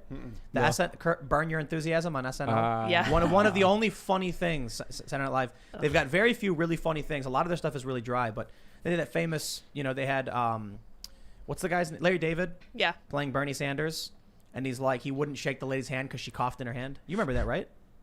You've never seen it? I mean, I've seen the Larry David stuff. I don't remember that particular. I This don't is watch Saturday Night the Live. Viral Bernie video is hilarious. Oh, It was good. So he's like, he won't put the only milk they have for his coffee is 2%, and so he's like, I want whole milk, and so he goes out, and then like a woman crashes her car on her way to vote for him, and she's like, pop my shoulder in place, like I'm not gonna do that, and he ends up losing by just that amount of votes of the people he refused to help, and then like that's the joke, he loses by 2%, but it was Don't be a hilarious. jerk, Bernie. You guys know Well, about that? allegedly, because of interpersonal drama between Bernie and Tulsi, this is one of the reasons why Tulsi decided to endorse for Joe Biden, and I think she voted for him. I don't know. Well, for a fact. I don't know, but I'll say I think Tulsi has tried to prevent the fracturing and the hyperpolarization. Tried. I'm not saying successful, but in the last bit of her remaining congressional term, she's put out some fairly moderate, liberal type policies pertaining to cultural issues. But she's also come, out against, like the Russia investigation ended, and she's like, that's it. That's Right. it. It's done. Let's move on. That's right? why they don't like her. Well, she's, she's a progressive, but she's not triggered. She's not. Yeah, she's not more. woke. She's objective. She Well, has principles. There's things that she will fight for and fight to the death for, but she is not hyper partisan, and that's. I would never She's vote not for her. corporate establishment. But she's not hyper partisan, and that's why I like her. That's why I How- respect her. How crazy is it that Tulsi Gabbard, who is, my understanding, she's for gun control, right? It's like one of her positions. Yeah. She's for increasing the minimum wage to $15 an hour. She opposes nuclear energy. She is very on the left, and they call her right wing. They say she was assigned Republican at birth. And she goes on Tucker Carlson and she goes on Fox News. She'll talk She's to them. not on the right in any sense of those words. But that's how insane the Overton window is right now. Yeah, people that even only- Tulsi Gabbard is right wing. People only remember two things about her. She went to Syria and met with Bashar al-Assad. al-Assad. Yep. Right? Even though she had permission She's to such do a it. toady and for Assad. Right? Uh-huh. It's a callback joke to a Joe Rogan episode. But I all- don't think she's a toady. But also the second thing was she opposed gay marriage. And it's like, yeah, well, so did Joe Biden and so did Barack Barack Obama Obama, and so yeah. did Hillary Clinton. But because, again, she's like the outcast of the DNC because she was vetted for the DNC. They were like, this is going to be one of the next big stars. And then she started questioning the establishment. She was like, well, we had 24 debates between Hillary and Obama. And now in 2016 cycle, we're going to have 6. Yeah. Really? We're going to have 6? That's it? And she then went after Kamala really hard. Yes. Kamala. Glorious. Whatever. Potato. How? God. I was Doesn't- told you know what I'm such trying to The say. mask is No, off. You know what I'm trying to say. When Tucker Carlson mispronounced her name, they said it was racist. Yeah. I'm just You trying to saw help it. you, Luke. And when Joe Not be a Biden bigot. pronounced her name improperly, I mean, it was just chalk it up to old man. He has a stutter. so- Or also when he said, Doug Imhoff, Kamala's wife, Oh my gosh. which Makes sense. I like that too. I mean, that's the joke that everybody's been making anyway, but it's still funny. Kamala's wife. Joe Biden. Oh, man. Gotta love him. Well, let's hope in 2 years the Republicans learn their lessons from No. the last. And No, I'll tell you what's happened? going to happen in 2 years. So they did win in the House in the state levels. So which Right. means they're going to control redistricting, which will give them massive advantages in the next election. That's what a lot of people don't realize. Isn't that creepy? That it's not about your message. It's all just team sports. And because we win at the state level, now we're going to win at the House level. And it's like ideas kind of are irrelevant. Just oppose the other, I guess. But it's also the census, thanks to COVID and all these terrible policies. You have states like Texas and Florida, which actually might gain a congressional district. California might lose one. California might lose 2, and Wow. the same thing with New York. Yeah. They were expected to lose 1. They might lose 3 total. 3. Which it's possible, but there was always the talk about how if they were at least going to lose 1, and this is before the pandemic, that AOC's district would they would just eliminate it and swallow basically swallow it up between all the other districts, and then she would have to either run in another district or Right. just decide that she's going to run for Senate, which is I going to think happen. one of the biggest issues in the culture war split right now is trans issues. You can see that conservatives don't agree with the idea of misgendering, or they say there's only 2 genders, and the left clearly disagrees. I'm willing to bet that you give it 4, maybe 8 years, and Republicans are going to be 100% on board with all of it. I'm not kidding. I'm not trying to be bombastic or anything. I think they'll be 100% on board with all of it completely, and the left will be much further in the direction of some new kind of issue pertaining to love or sexuality or identity and stuff. How like much that. further can they go though? Like, Oh, they can where go far. where will they be in Otherkin? 8 years? Otherkin? Will Furries? Trans species? What about like cutting off your limbs? Well, That- don't they that- have that- that already? that- yes, already. Yeah. Body dysmorphia. But Yeah. then what happens with, say, the Tulsi Gabbard legislation that she introduced To protect, sports, sports. yeah, That's to what protect it's called. women's It's called sports, like protecting women's sports. or right? something. So do you think, and are you saying also that in 8 years, like where does that go? What happens with look, that? If we look historically back at how culture has shifted, is there a reason to believe the right will retake ground in the coming 8 years, especially considering the Democrats just took every branch of the federal government? It's possible because you can have Assuming they pack the Supreme Okay. Court. Not only just that, but also influencing people through the algorithms and the timelines and, what and the people are shown mainstream through media, social media, the manipulation. and Hollywood, Right. and all the subliminal Listen. propaganda. You go watch a kids show and see the things that are in it. These kids are going to grow up and they're going to vote, and they are going to be even further culturally, progressive than 20-year-olds today. And you're going to get a bunch of. I'll tell you, this is the funniest thing. These lefties who are like 25, in 10 years they're going to be right wing, and then the new left is going to be these kids. They're going to have similar conversations that we had, and then we're going to find a lot of these people now agreeing with us on certain issues. But if you look, what you got to do, I'll tell you something really creepy. I saw this post. It was someone tweeted at Christopher Rufo. Go on Google and search for kids being taught that they're white supremacists. Take that same quote and put it in DuckDuckGo and see the results. When you put it in Google, it's like your kid is a white supremacist. How to teach your kid they're white supremacist. You put it in DuckDuckGo and it's news about how schools are teaching this. So here's my prediction. I see no reason to believe the right is going to make any cultural gains at all. They've never been, for whatever reason, smart enough, I guess, or having an understanding of the game to go after cultural institutions. Now, the Daily Wire is doing movies, and they have that new movie. What's it called? Run, Hide, Fight, which looks seriously intense. And it looks. I've seen it. Is it good? It's solid. It's Really? very intense. And after the last week or so, with everything going on, it's very stressful. Is this available to the public now? No, it's gonna I'm not being paid by the Daily Wire. They sent me a screener. They sent Lauren Chen a screener too, Oh, cool. and I was like, and I remembered, I'm like, I think I have something in my inbox from their PR team. But it's a solid movie. It has Thomas Jane who Yeah, played the Punisher. Very Yeah, cool. cool. It has Treat Williams who was in the Substitute movies, right? So this girl, I cannot remember her name. Zoe.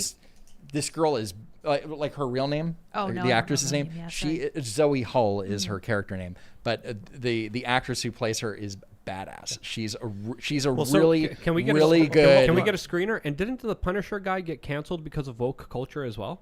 I don't think so. Maybe On that's Netflix? why I don't it's in this know, movie. but Well, it's a great.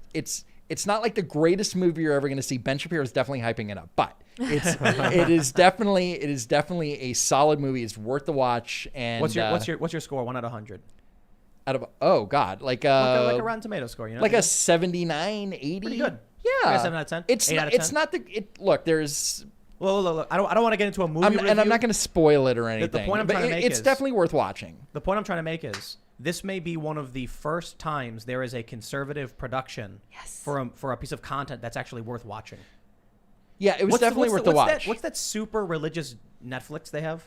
Godflix? Is that what it's I called? think that's what it's called. I think Farmers so. Only Yeah. Farmers Only Flicks? You know what it is because it's like it's on the Fox commercial. Like I see that commercial Really? on Fox News all the time. I've It's like not- but yeah. Well, like, the production's who always watches that stuff. It always Trash, yeah. It looks cheap. It looks Yeah. like okay, Like hey, Veggie Tales. honey. Yes. Can you get the kids camcorder? I want to like shoot something. Yeah, I wanna, exactly. Run, hide, fight. It is stylish. It looks good. Camera works great. It doesn't look cheap. Right, it looks doesn't feel fantastic. cheap. I saw the trailer for it. It's amazing. There is a scene though where one of the guys is holding a gun and it's a rubber gun and it's bending, and I could not take my eyes off of Why it. couldn't they just get a replica? What are they doing? Well, they did. They had some, but I guess they didn't have enough to go around. Or so, I don't know what it was production wise, but I just see this guy. He's holding a flexing. gun, and the barrel's like it's not just pointing down, but then it's pointing to the right, and I'm like, oh my, come on, you couldn't fix that. There's you your could, Easter egg. Well, it was a screener. It was a screener, so they'll probably digitally. No. You don't Okay. think they'll fix it? No, it's done. The movie's done. They can edit it digitally. What do you mean? They It's a screener. I don't know if they could fix it's not it. released yet. Yeah, they could. Of course. They can. they won't. What if they did a They really? won't. They like, won't what- care. They'll like CGI a gun from like Fix it, Ben. 64. Anyway, the point is that does make me think that there is a potential for media to start being produced that will influence a younger generation. But Well, they're still 10 years out from actually getting any foothold in culture. Well, now that everything's streaming, right? Yeah. Because this is when you get the PlayStation or the new Xbox, there's always like the killer game. It's like the game you have to have, right? There's not a lot of content coming out other than what's on Disney Plus. Like that WandaVision looks just bizarre. I Yeah, have it's no, weird, and I have Vision's no dead, so- interest in seeing that, right? But I was so excited watching this. That the trailer is great for Run, Hide, Fight, right? And maybe that like if there's something good, like The Mandalorian. The Mandalorian's like it's kind of like a must-see thing, right? Now, if people are into that kind of action people movie, and there think it aren't a lot of action movies out right now, because movie theaters are pretty much dead, and we can have that conversation another time. But but having something like the killer app, of this movie to get subs, like go for it. Now, another thing I kind of wanted to bring up and talk to you guys about is when you dominate culture, you have a lot of power and control. And I think you could be right, too. But I think also there could be a kind of reaction towards this because if you look at culture, especially in the United States, especially in the 1990s, it hasn't changed or progressed since. Usually the 80s had its own unique culture. The 70s, the 60s, they had their own hair, their own clothes, their own music, their own kind of way of life, their own kind of environment and excitement about those times. Since the 90s, we don't have any of that. That's not true. I mean, in my opinion, No, I haven't I'm sorry, seen a man. huge difference between the 2000s, the 2010s. I don't see a change in clothing. I don't see a change in hair. I don't see a change in music. I see it all becoming kind of No, repetitively listen. the same, or I'm just becoming old.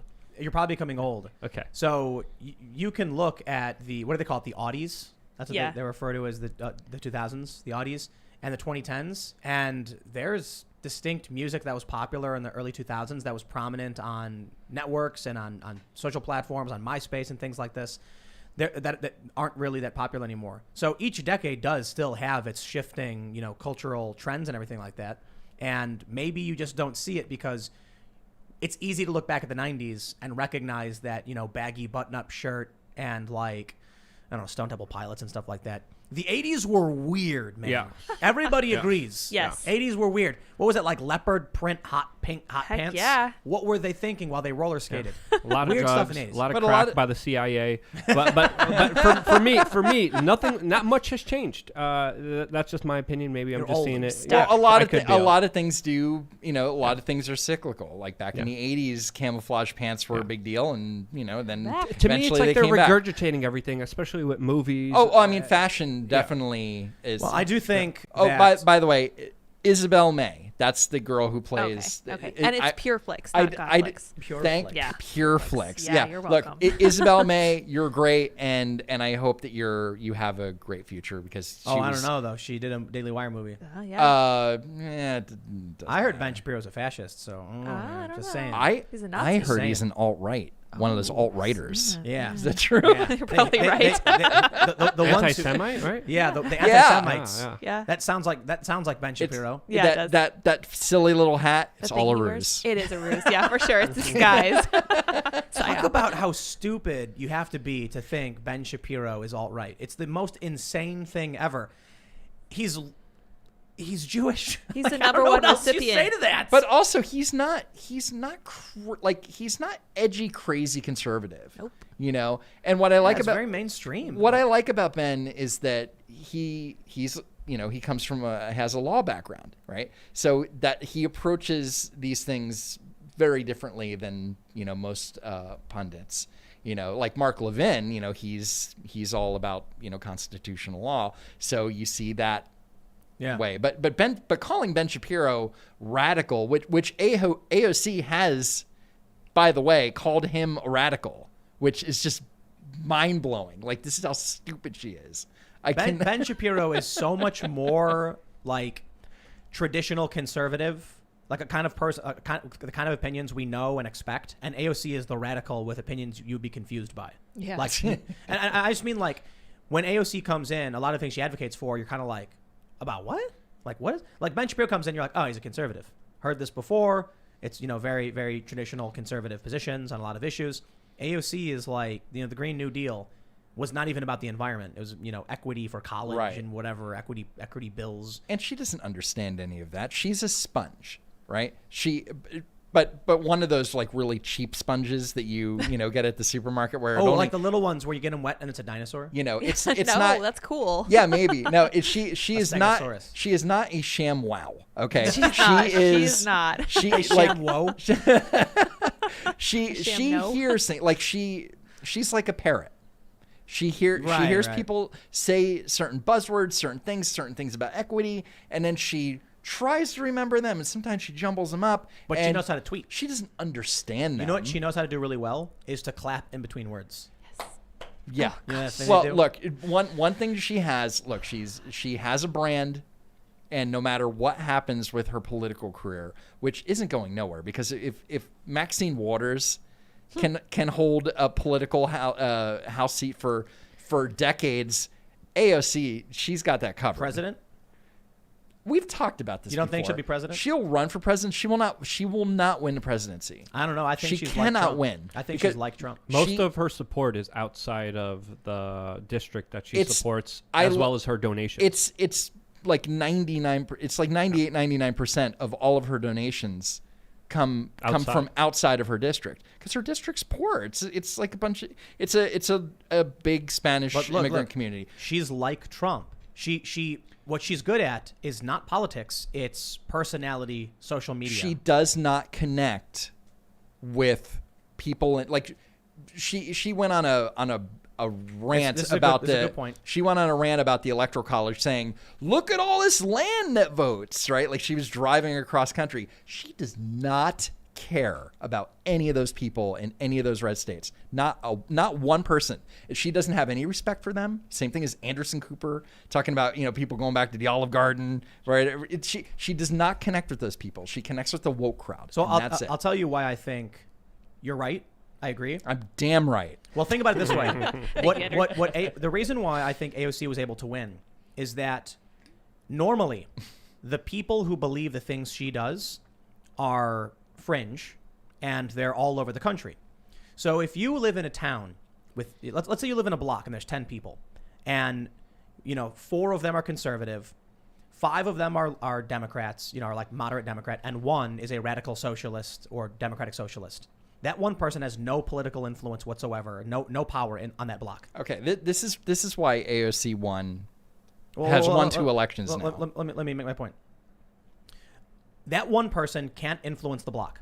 But AOC, because of the internet, was able to create a network of all of the different fringe elements in different areas, and all that power got pulled into her in her New York district. So whereas these fringe pockets of far leftists in their areas don't hold power, together online, they all send their money to her, which allows her to overwhelm the district she's in. That happened after the primary election. She That's why she has 12 million followers. That's what I'm saying. Okay, but that was after the fact. What I'm saying is this is why she can't win in a presidency. She has 12 million followers on Twitter. Yeah, something like that. The reason why that won't translate into her actually winning is that those aren't regular working class Americans. Yeah, that's her brand. People like her for her brand. But in her district, she beat Joe Crowley because he underestimated her. He was in the office for 10 terms. Yeah. He was the 4th most powerful Democrat in the House for one reason and one reason only. He was a great fundraiser, right? But AOC came in and just totally decimated him in a New York 1 debate. And he didn't even show up for a second debate. He sent a proxy. So he basically completely underestimated her. And, she's the new, young, fresh thing, with, saying, oh, he's establishment. Oh, he's in the hands he's in the pockets of big real estate, all this stuff. When she ran in the general, she didn't have any competition. And the same thing happened with her second election. She ran against Michelle Caruso Cabrera, who was an idiot. She was one of the dumbest She ran one of the worst campaigns I've ever seen. This woman might have had a little bit of a chance. I thought that she would be smarter. I was wrong. She's dumb, right? Imagine being beat by AOC. Just imagine. And also imagine being beat by Joe Biden, right? Yeah, but yes. But here's the thing about AOC is that she's a character. She's a Kardashian, right? That's the way I put it. She's that kind of influencer personality. When one of the most annoying things was when she was talking to what's the director of ICE guy?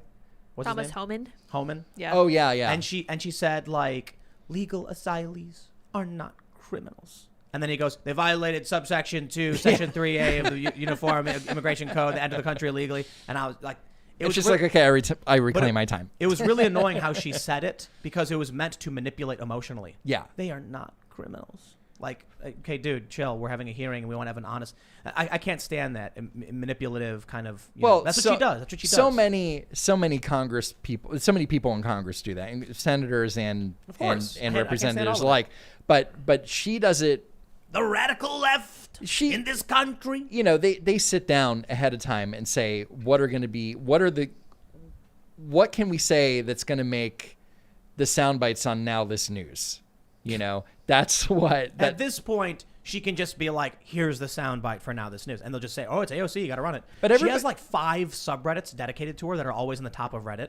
Oh, and yeah. It's just like really dumb young people who don't even understand what she's saying. But I'll tell you this, I can summarize. She dunked on that guy. I can summarize AOC's campaign, most of it. There are some things I've praised her for sure. She worked with Ted Cruz. They advocated for ending lobbying, like the lobbying pipeline. She's called out big tech for surveillance, mass surveillance. Awesome stuff. But for most of what I see from her is this. That. Mm-hmm. Yeah. And it's like, okay, you snap back. I get it. That's great. Now, about those Amazon jobs. Remember when she put her feet up like Amazon opening a marketing department with like 1,000 employees compared to the 40,000 or whatever employees in the massive headquarters? And she like was smugly sitting there like they came anyway. And it's like, whatever. I don't live in New York anymore, so I'm not going to complain about it. They vote for it. You get what you vote for. Yeah. All right. They clearly want her. And so, look, she knows how to win. She's won. She got a lot of followers. You can criticize her You can say she's not smart, but she's certainly got some kind of talent. Well, she knows what she's doing. She has a talent for celebrity and the brand. Absolutely. Right? She does not have a talent and listen, whatsoever politically other than is a great grandstanding. She is a great influencer, a very talented one, and only a fool would deny it.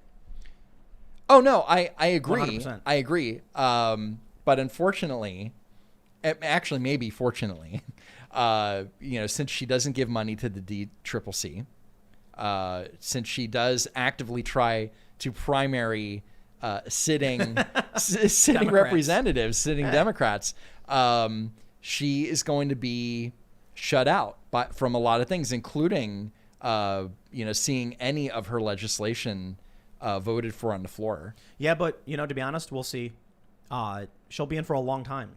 And Nancy Pelosi is not going to be in for what you're saying, like 2 more, like the next term is that's the thing. She is going to be there for a long time and going to be ineffective. And you're going to be like, well, what has she done for? Perhaps. Oh, well, she's really pretty. Her hair is great. My question is, who do you think is worse, Pelosi or AOC? Oh, AOC. Really? Oh yeah, So? yeah. I think Pelosi. I think Pelosi. No. Look, no. I think Pelosi's Pelosi's more effective. I mean, look what she did. She was able to help derail the election by. But I'm not happy about that. But at least. But that's her job. That's what she's supposed. As Hold House on. Speaker, she's supposed to totally screw with the other side. No. Try and Okay, well, if that's what you want, you think it's a good thing? No. I'm not saying it's a good thing. I think that she's. Like, who's a better person? No. Like, or who's better at their job? If you had to vote. You had to vote for one of them. You had no choice. For speaker?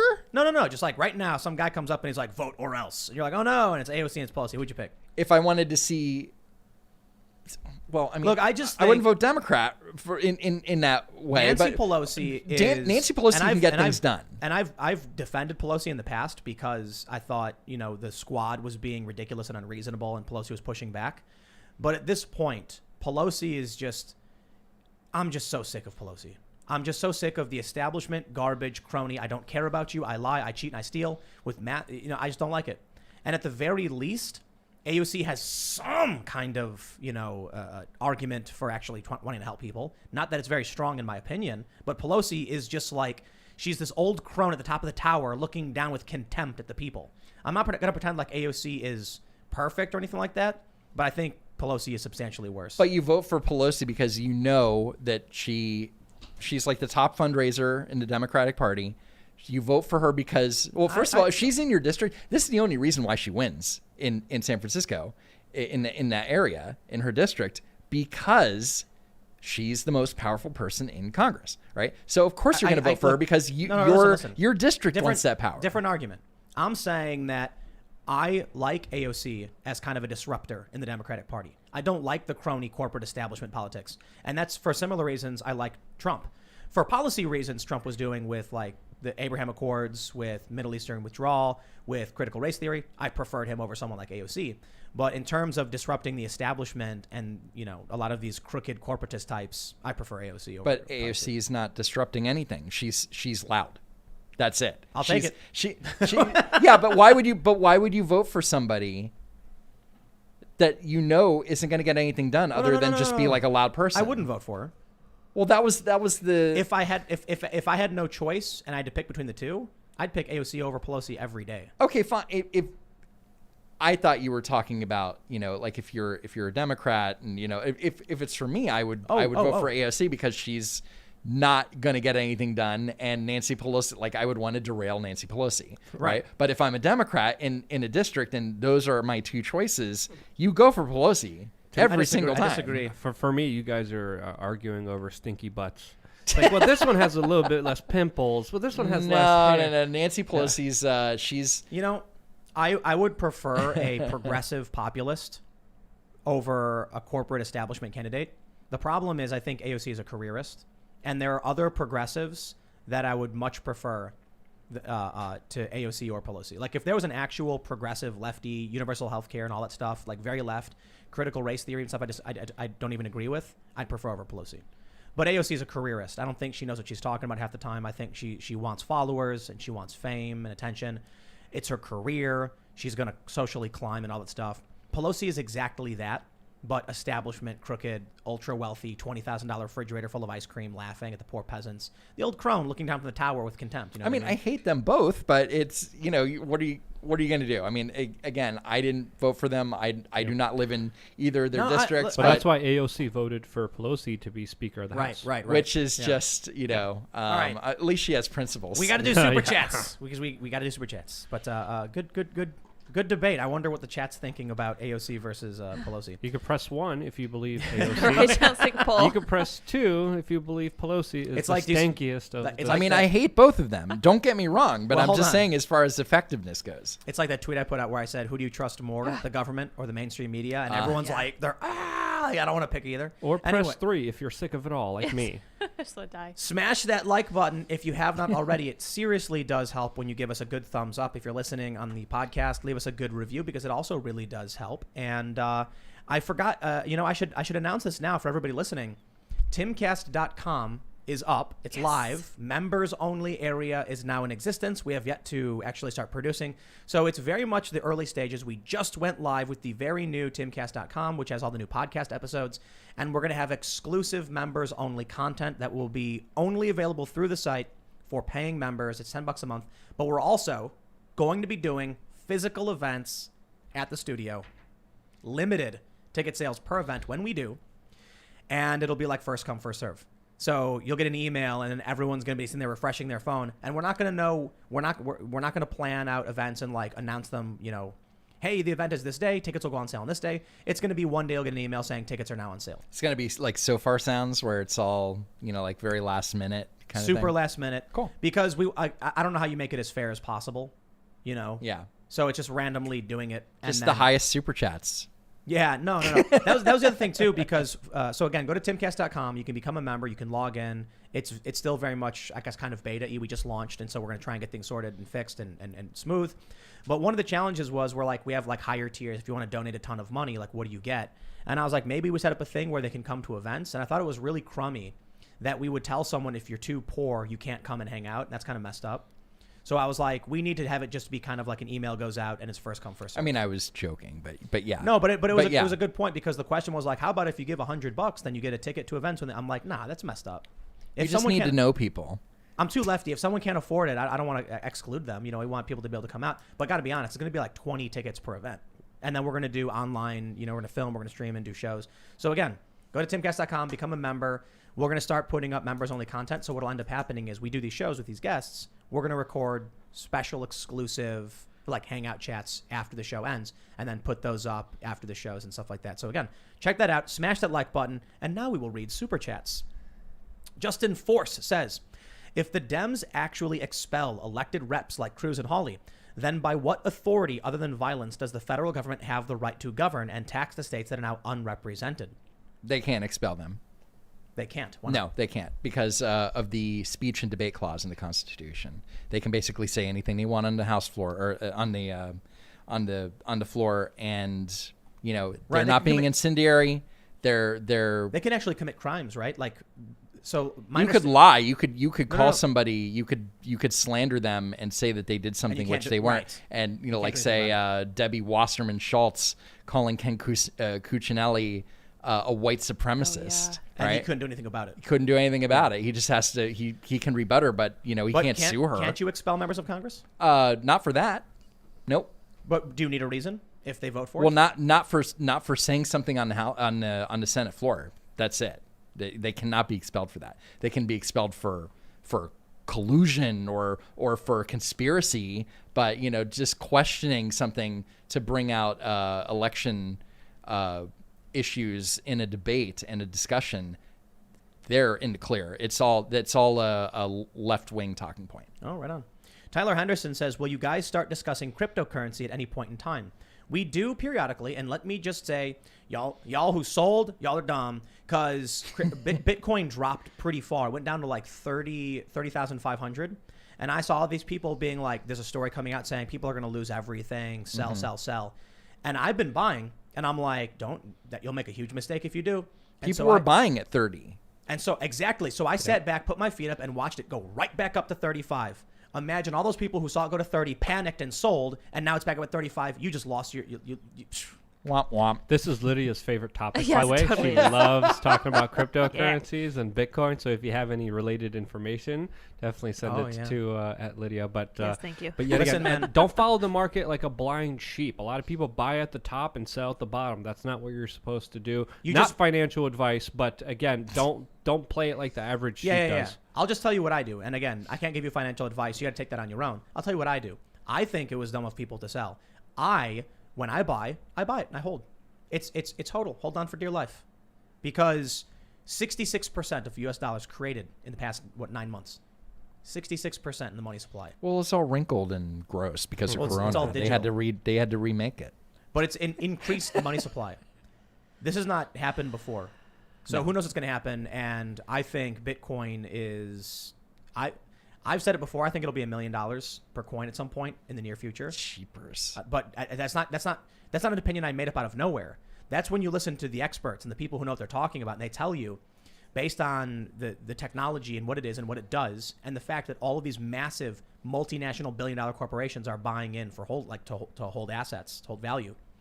It's just there. It's a good store of value, and it's going to keep going up. My friend Sean actually was saying that he was going to hook me up with some advice about crypto because he's just like, I'm not doing politics right now anymore. I'm not doing, so he's all in on crypto right now, and he can afford it because he's super rich. But Sean, remember to get back to me because I want to play this game. When Bitcoin hit $20, everybody was like, oh, freaking out. A lot of people were buying, and then it dropped way down. And everyone's like, oh, it was a bubble and it burst. Mm-hmm. It was hype. It was a trend.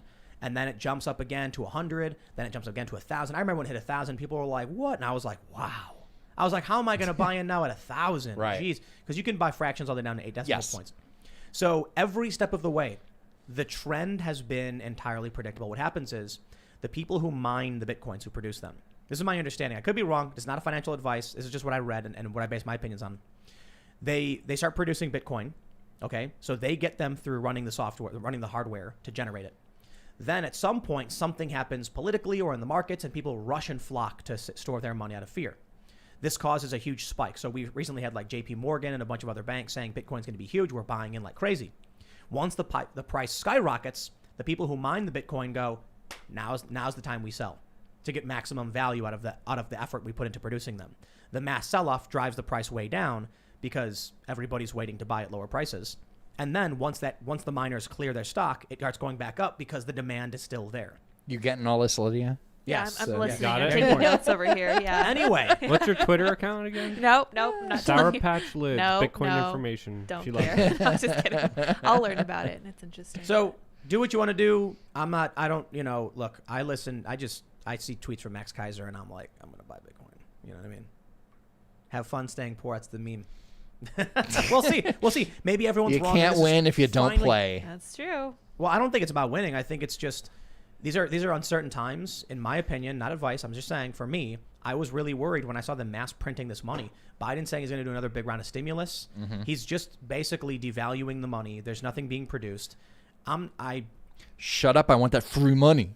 Free money. That's right. Shut up! Free, Stop! totally free. Don't do it. Like don't. All right. Okay. Just print it. It'll be Student fine. of History says, ladies and gentlemen, in these trying times, work on yourselves. Think of ways to improve your local community. Organize at the local level to push peacefully for change, and find ways to separate your community from the big buoys. Be constructive, please. Good advice. Yeah. Great advice. Oh, vote local. Look, you can worry about voting for president every 4 years, but really real change happens on the local level with your city council, with your assembly person, and your state senator. It's all super important. Every election is important. Don't concentrate on just once every 4 years. And vote with your dollar, and also vote with your attention. But most importantly, take care of yourself so you can take care of others. That's another important lesson. I mean, I guess. So I can't read Japanese, but they say, I love you, Tim. Thank Aw. you very much. And then Gino Fast. Konnichiwa. Can you try? I can't know. That was like a bunch of lines. It's a kanji, I think. I don't know. Gino Fast says, I love you, Luke. Oh. I love you too. Thank you. Yes. All right, let's see what we got here. Martin the Panda says Parler data was quote unquote hacked, sort of. It was lazy coding on Parler's part, but all data available via the IPs is being scraped and archived, including videos, images, and posts. I believe that's true, but that doesn't mean anything. It basically means someone archived Parler, and okay, thank you, I guess. There was this big rumor going around that all of the private information and IDs was hacked or whatever, and it's that was a few weeks ago. But it was, There was one. and then it was made up again, the Yeah. same stupid lie. And I saw everybody just posting it because someone on Reddit made the claim, and then someone screenshot it, posted it on Twitter, and I'm like, did anybody Google this? They didn't even bother Googling. And it looked legit, like it wasn't, but It was Q style conspiracy, Yeah. like giving someone a vague description of jargon so it sounds legitimate. Mm-hmm. Like, the API access resource was exposed. Now, I'm not big on this stuff, but what that means is the pseudo file that's used for the import allowed them to access your private information. They're like, whoa, those are crazy words I've never heard before. It must be true. In related news, Twitter just announced that they got rid of 70,000 users Yeah. for sharing. This is what they're saying. Q associated content. That's the word that we're getting right now officially. Q so- associated. I've lost half my followers. No, I'm Jeez, kidding. dude, that's crazy. They were all your followers. It's just a way to purge the right once again, and the left keeps growing, and Twitter is pushing this, and it is creating a monoculture, and it is getting creepy. Well, if you see on Twitter, you see a lot of right-wing politicians losing a lot of followers, but you see a lot of Democratic people gaining followers. So I even saw Swalwell tweet, "Look how many great new followers I have. Thank you again so much for following me." So that should tell you what's Well, there's a going different. on. I think there's a difference between new users, right? These Democrats who are being followed. They're not from new users. They're from existing users. The Republicans who are leaving are leaving. Yeah. They're canceling their accounts, their usernames. So there's there's a difference. It's not like it's balancing out for Twitter. Definitely not Twitter. Like, Twitter's probably in trouble a little bit. How much trouble do you think that Twitter is in the long run? I think they're in serious trouble. Yeah, there was a comment, I think, made by an investors report that said conservatives are fleeing. They think eventually political activists might end up choosing Twitter and stay. But Twitter was dying before Trump. They were. It was burning users. They tried changing the way they count metrics to sell better. Like, oh, we're going to go to monthly active users instead of daily active users. You know why? How many people on Twitter are active every single day? Not that many. Right. How many are active in a month? So you make what I don't know exactly how the metric counting worked, but the idea I assume, or I remember reading, could be wrong. Just preface that, was like if you tweet once in a month, you're considered a monthly active user, or something like that. Whereas when they did daily active users, some people don't tweet in a day, So they were like screwing with the numbers, trying to make it look like they were growing, but it was like you could see the users were going down. And then Trump came along, and then everybody in the world was like, Trump's tweeting. 88 million followers. It's just Now he's gone, and I'm sure a lot of people are just like, what's the point of being on Twitter anymore? yeah. I mean, that's actually a good point. But also for the left too. We were talking about Brooklyn Dad Defiant and and all these people. It's like where Trump, they have a notification when Trump posts and they're like, okay, what's the thing I'm going to say right now? Like, what's my rebuttal? Some of them were bots. People don't realize this. Some of them not Defiant, Brooklyn Dad Defiant. No, I know. No, he's not. Please don't tell me he's But a bot. some of them would just respond to Trump with some nonsense, like Trump would tweet something where it's like, the radical left in this country is trying to subvert the Constitution. We'll never allow this. This country will not be socialist. And then you'd see a reply guy say something like, yeah, coming from you, it just shows how dumb you are. Because they would have automatic responses job. that were generic. But it worked. And they would get hundreds of thousands of followers and then reply saying, make sure to buy my shirts. And then they would sell shirts where it's like, Trump is so dumb. And it worked, and they made a ton of money. You know what else works? Business was a booming. And I see this like once a week now where somebody's like, I just quit Amazon. I quit my job because I have principles, and I was making $220,000 a year. Also, I'm black. Follow me. And it's like they just made an account like a week ago, and then all these people retweet them, and they're like, oh my God, this guy's a patriot. It's like, it's fake. He's some guy from Eastern Europe who's making a fake account. Daniel Maxwell says, Luke, the only government that you can trust is one that is afraid of its own citizens, but only as long as that government is afraid of its own citizens. Poland? Is Poland afraid of its citizens? Well, it depends. There's a lot of debates going on, specifically with the Polish government and some protests and pushback against it. I wouldn't say the government's scared, but I think the government does realize that essentially the power is with our consent.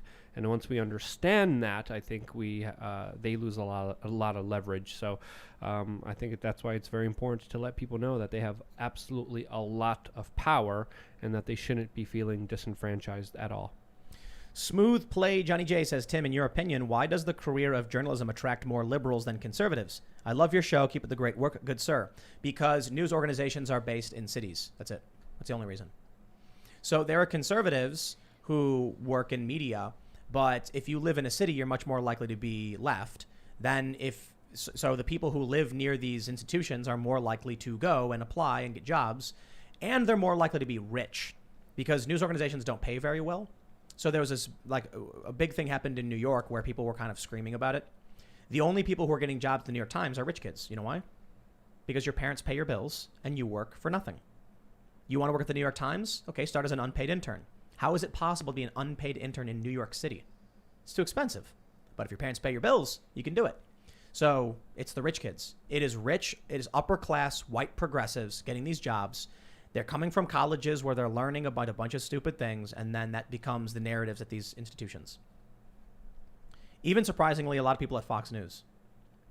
Oh yeah, look, I've worked in newsrooms where, like all the people covering finance, they're right leaning for the most part, but just about everybody else, other than depending where you are, like your editorial board is either like all the way to the right or all the way to the left.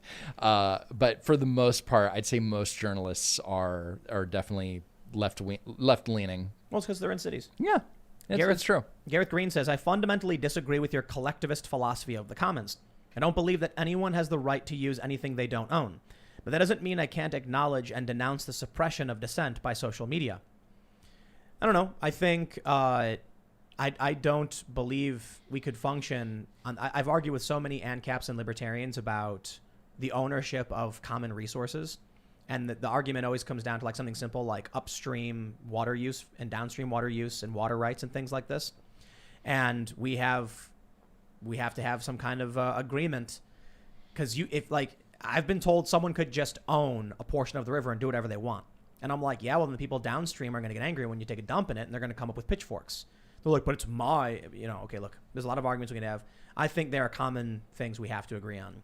Otherwise, I'll just buy the river because I have the power to do so. You know what I mean? I don't think you're an ANCAP or anything, Andrew. You're looking at me like...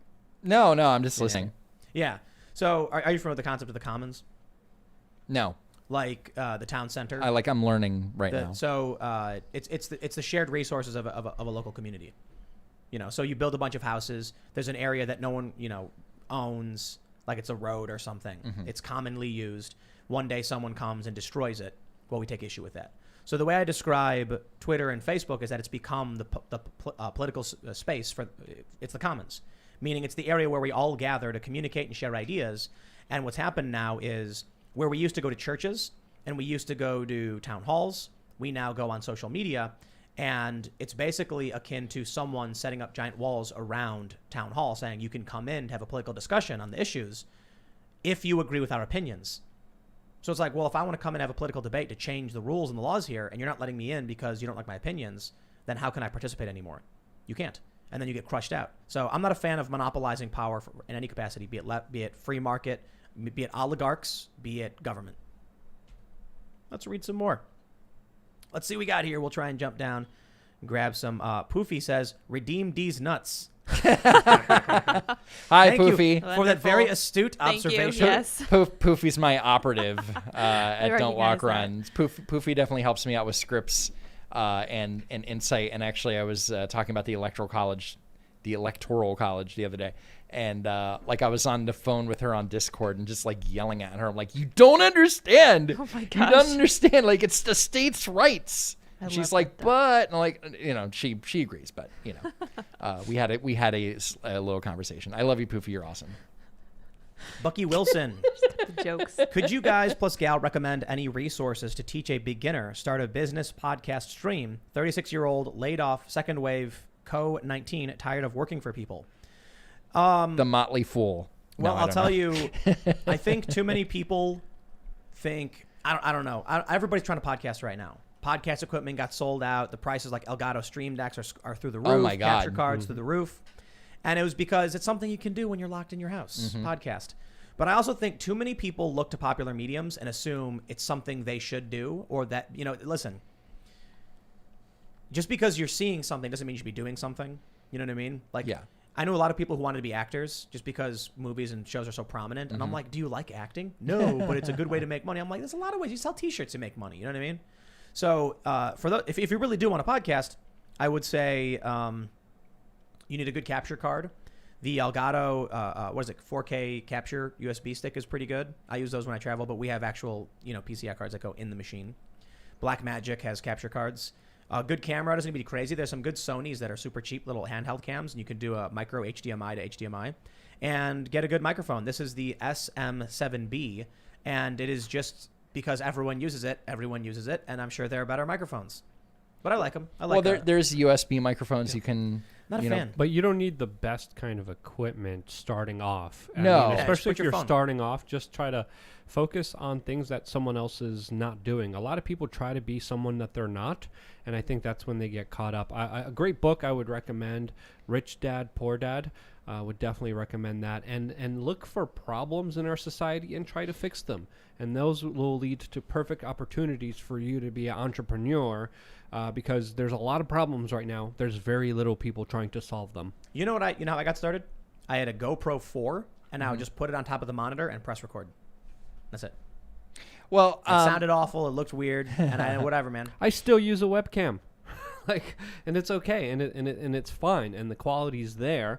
But it really does matter about you as an individual being unique and accepting your uniqueness and doing something that someone else is not doing. That's the key. That's the recipe, in my opinion, towards success. Yeah, I agree that you don't need. I mean, look at Shoe on Head. I mean, how long did she have that potato cam?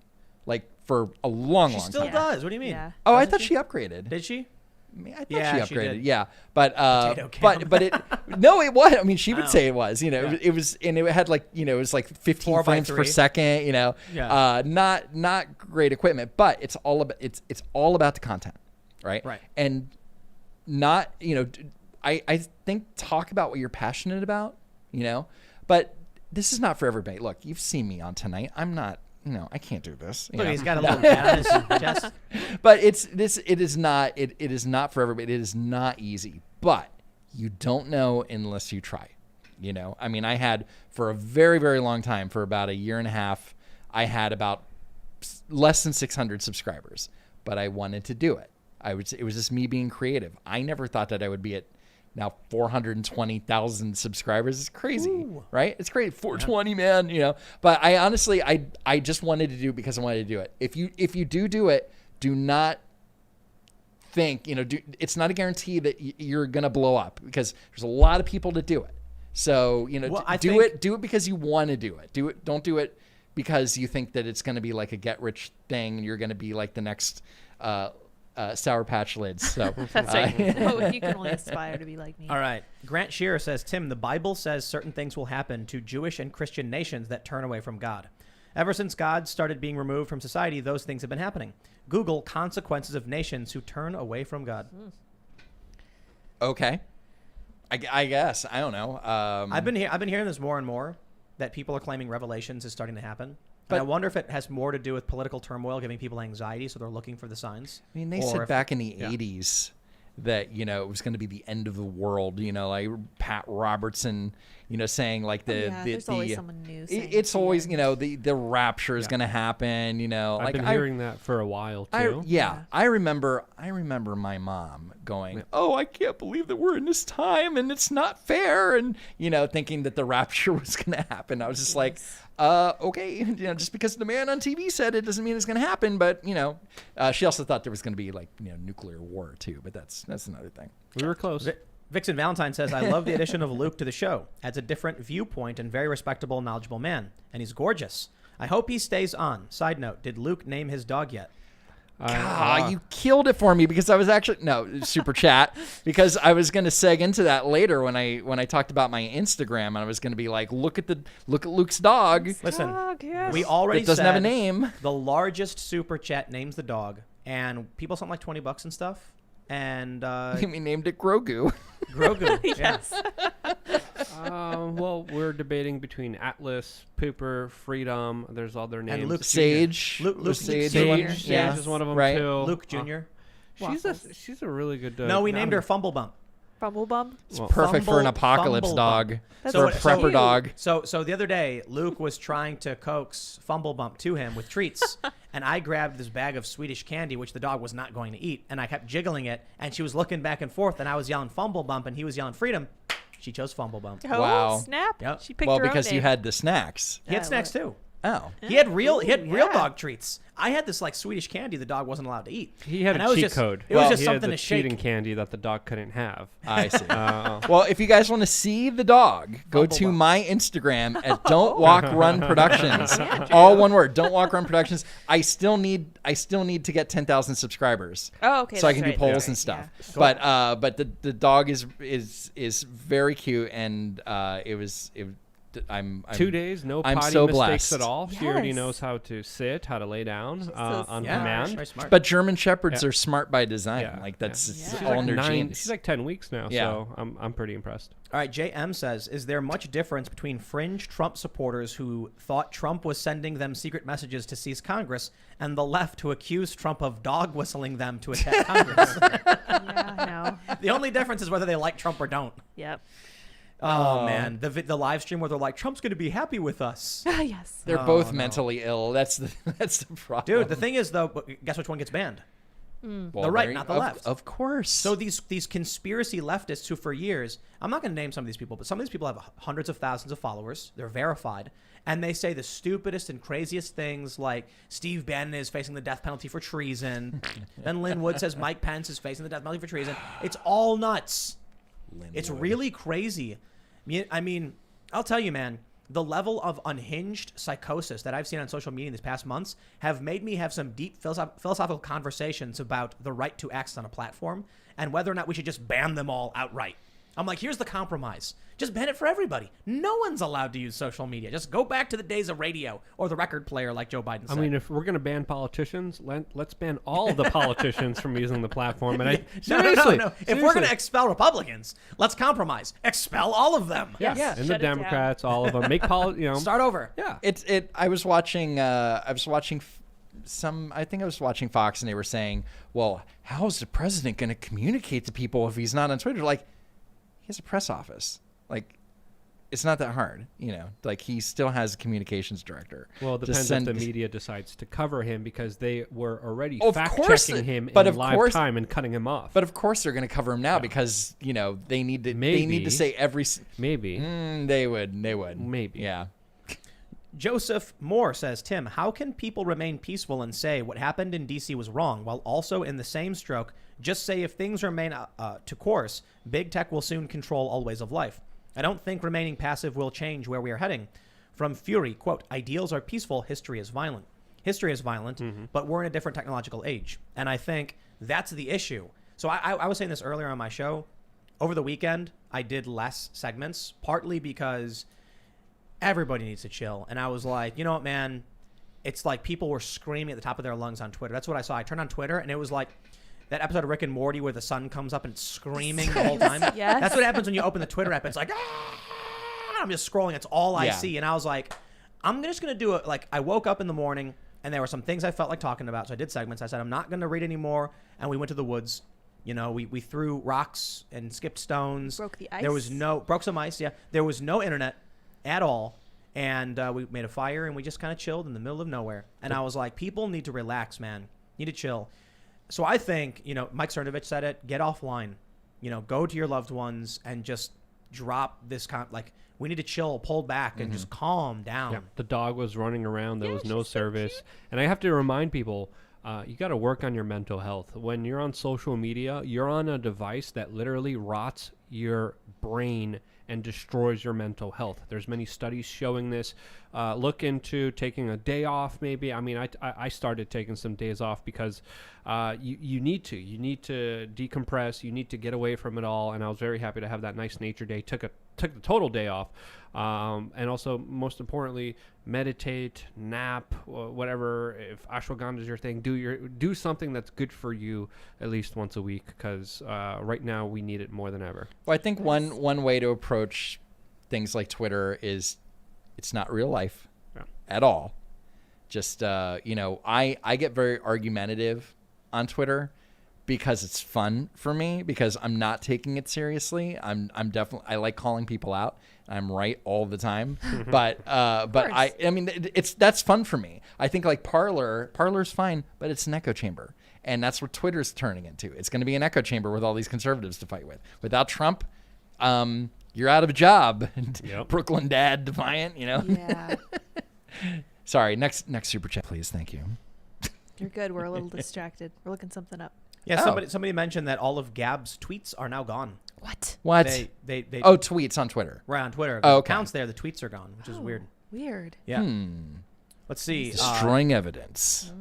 Rai Kledgy says Ben Shapiro is a rad dude. Hey, Yes, there you he is. I am inclined J to Max says, agree. love him or hate him, Ben Shapiro is one of the few pundits that constantly encourages his audience to listen to his opposition and tells his listeners to come to their own conclusions. That is the absolute right thing to do. That's correct. And so I try to make sure I do the same. Like, if you're only watching me, you're in bad shape. You got to watch everybody. I try my best. But what ends up happening is I get like, I'm not going to name the personality. I was like, go check out this guy's video. He did a video very similar to mine, but he's on the other side of the, other opposite perspective. And then I got a bunch of comments from people being like, I watched what he was saying and it was all wrong and poorly fact checked.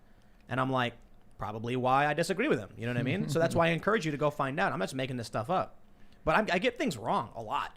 It's so weird that I'll be like, here's what I think might happen. And then I'm wrong. And then like these leftists are like, haha, Tim was wrong. And I was like, yeah, I don't think I'm like the smartest guy in the world. Like, do you think I am? Like, I always call myself a dude who complains on the internet. It was an opinion. I know. You're not saying, well, this is definitely absolutely going to happen. But my favorite is when I was like, if Trump appoints Tulsi Gabbard as security advisor, it could have happened. Andrew Yang as economic advisor, and then decriminalizes pot, 49 state landslide. Yeah. And then they cut that first part out and then use the last part, and it's like, dude, I'm talking about hypotheticals pertaining to riots and what might contribute to like a hypothetical historical moment. You know what I mean? Well, just to jump on to add to Tim's commentary here, definitely read everything. Be like Sarah Palin. Read everything, right? I like one video that I did. I needed like a breakdown of what was in Bernie's Medicare for All plan, and the best analysis was on Vox, and I used it as a source on my.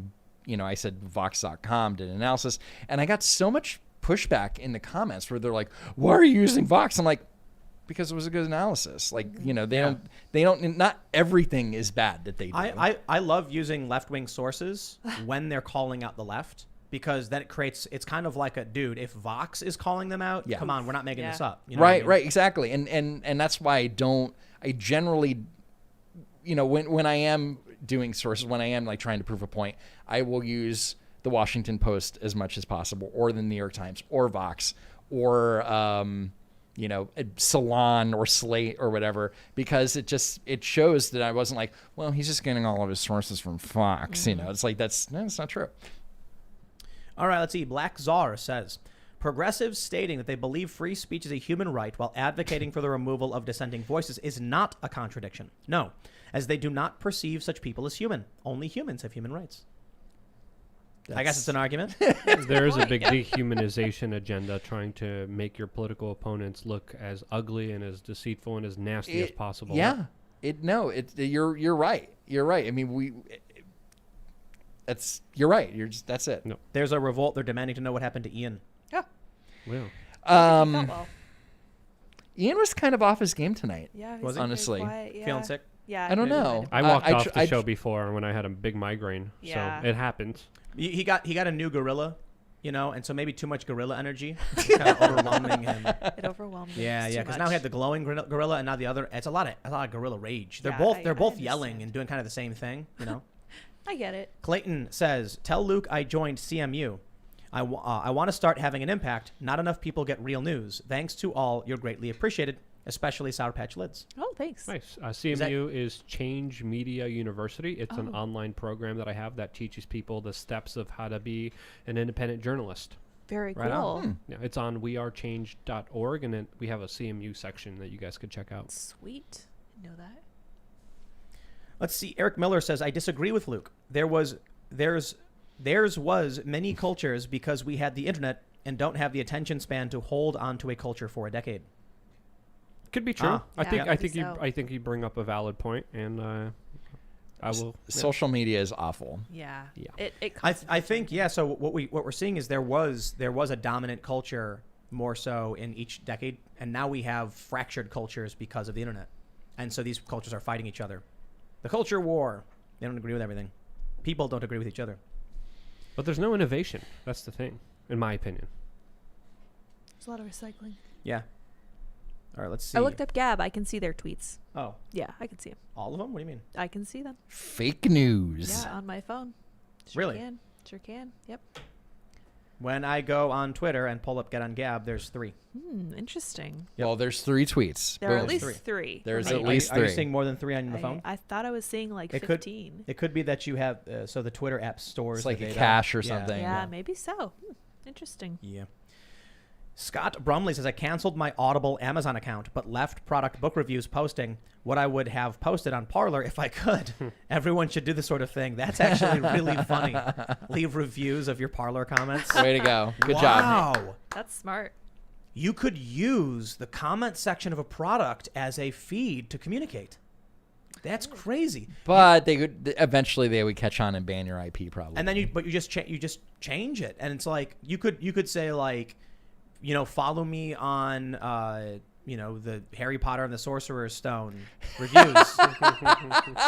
Yeah, and then you're just posting what you think and That'd be great, reviews yeah. and arguing with people, and it has nothing to do with the book, but it's a platform by which you can post things. You know. Luke, what famous literature should we follow you at on Amazon 1984? reviews?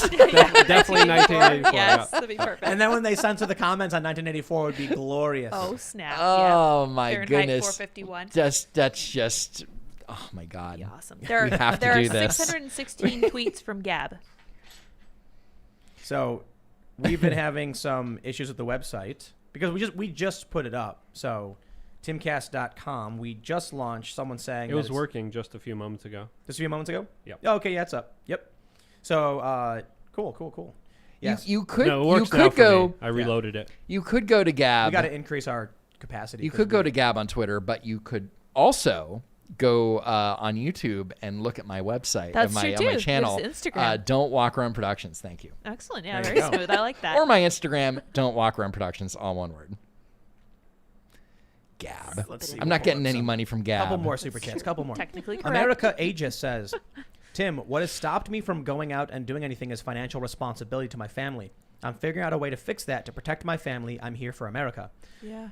I think the best thing people need to do is get off social media and build local community culture, Little League games, skate park. I went to the skate park the other day and it was like desolate. And it's kind of crazy, you know, and a lot of people have been saying, oh, but, you know, skateboarding's on the way out. I'm like, it's actually not. The Olympics are getting skateboarding this time around. It's a huge deal, and there's a lot of money being dumped into this. So where are the events where people go to the parks? Whether you're barbecuing and having a beer, if you can, I don't know if you can actually do that at the park, or your kids are skateboarding and there's like an event going on. We need more local events. I guess COVID has stopped that, and it's forcing everybody onto the internet where they're screaming, just opening up Twitter. It's When I say that Twitter isn't real life, I've done man on the street interviews where I've said, you know, we just had an election. Did you vote? Yeah. Who's your state senator? Oh, Schumer. No, that's your U.S. senator. Who's your state senator? And so many people don't know because a lot of people are like, you look at Twitter and you think the world is nuts about politics. It is not. Normal everyday people care about like Little League games and, You know, they're maybe Right. like a local issue or something, but they're not super political. Like I was just watching a local news channel, and it was just like police officers pulled over a man on 7th and Main yesterday who was driving without a taillight, and it's like, I'm like, wow, the news they care about in these small towns. oh yeah. Well, even I mean, local news in general is pretty.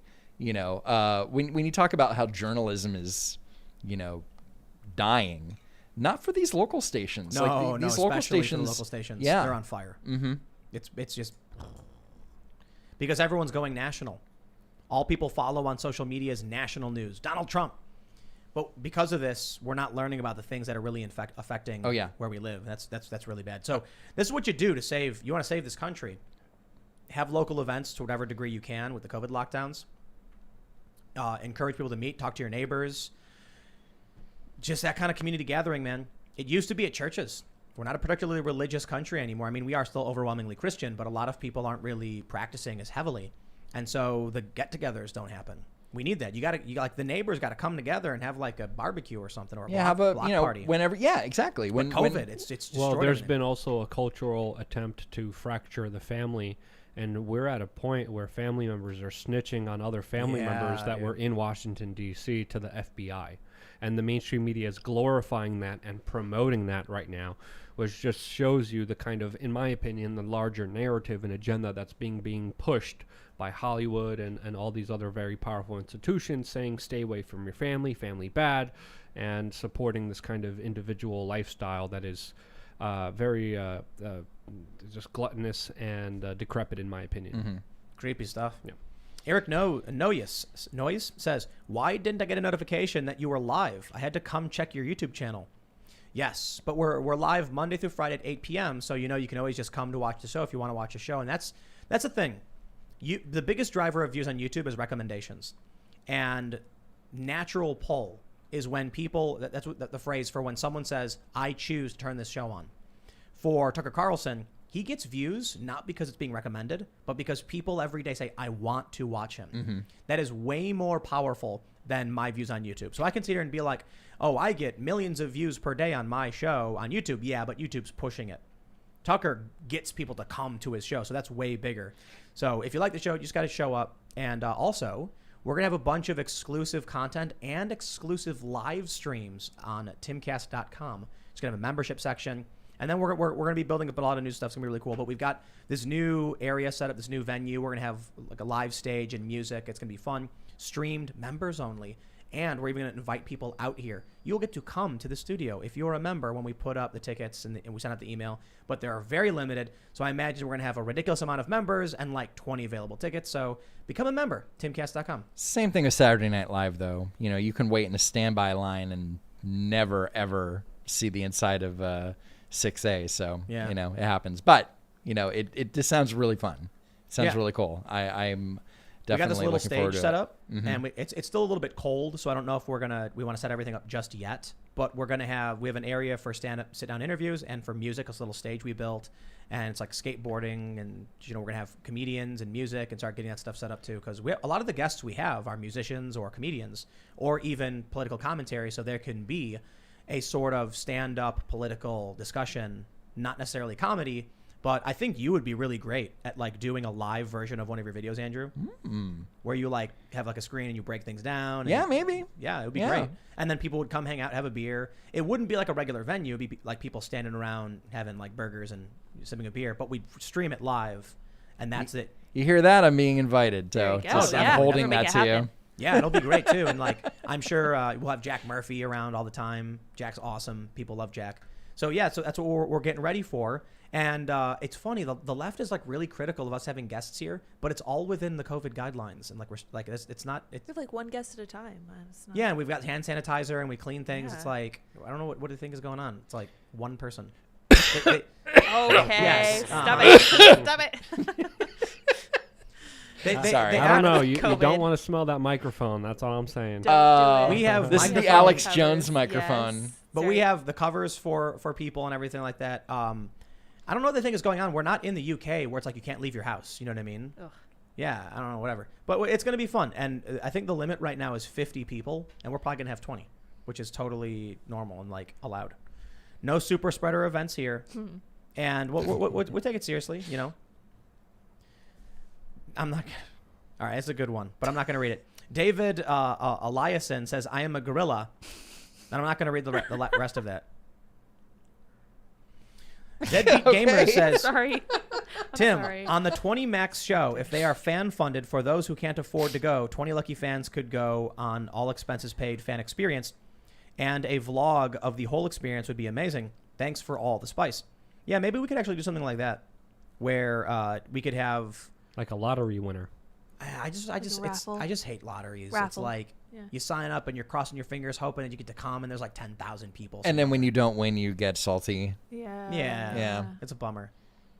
But I guess how salty would it be if like you're sitting there checking your email and the email comes in and you click it and your phone's like error loading because the site's overloaded, and just like with the PS5, it's also going to be annoying. It's really, I know. So is anybody gonna?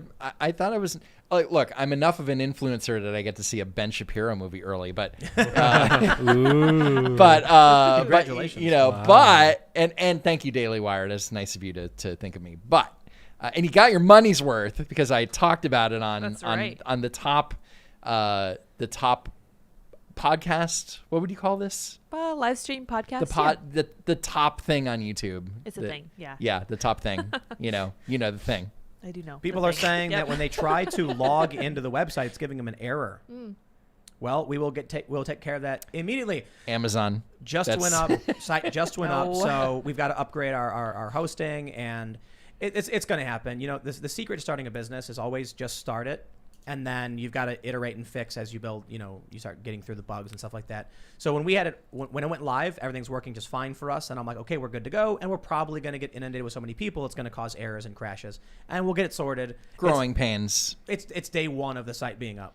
You're not the Lotus Eaters. Ugh. No. Hey. Oh yeah, because there's It's like 8 months before. No, they were. Carl's website's amazing. No, the yeah. Lotus Eaters website. Well, what happened was they, from what I understand, they hired somebody. They went live. It kind of, hit the bed, and they basically had to bring in like people who actually knew what they were doing. Jeez. Yeah. So this is Carl Benjamin's podcast, Sargon of Akkad. Sargon. right? AKA Sargon. His It's great website. the Lotus Eaters podcast. I saw his website and I was like, man, this is really good. It's like I'm jealous. Yeah, and I want a website like that. And they have probably like the second best live stream / podcast thing I on hear it's great. YouTube. It's doing really well. Yeah. It's nowhere near as good as we are. No, course, no, yeah. we're tooting our own horn, guys. But Carl's awesome. Carl, you rock, and he's had his show's been skyrocketing. Yeah. like in the rankings. Way So, to go, Sargon. Yeah, Yeah, man. cool show for sure. And it's more British centric, I guess, right? They cover a lot. They cover a lot of stuff. They cover a lot of American politics, for though. sure. Oh sure. yeah, yeah. Carl always has. Yeah. Oh yeah, but today they covered the Pelosi coup. Oh, wow. And Cool. yeah, they cover a lot of American politics, but they're not stupid about it. They know what they're talking about. All right. We'll do one more super chat. The most Okay. important super chat. Nicholas Keller says, Tim, get those nerds to work. We need your site up now. Come on, man. I think we're on it. I think we are on it. And that's what it's maybe we need to seriously upgrade everything.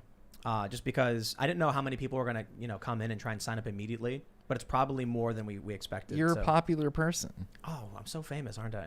You're an influencer. Yeah, I'm an influencer with so many. Oh, you know what, man? It was so much easier when I had a lot less followers, and I'm So humble. No, but let's be real. I remember when I had like 120,000 subscribers on YouTube, and I was living comfortably, and I wasn't getting the flack and wasn't getting the smears and the attacks and the conspiracy theories and the threats.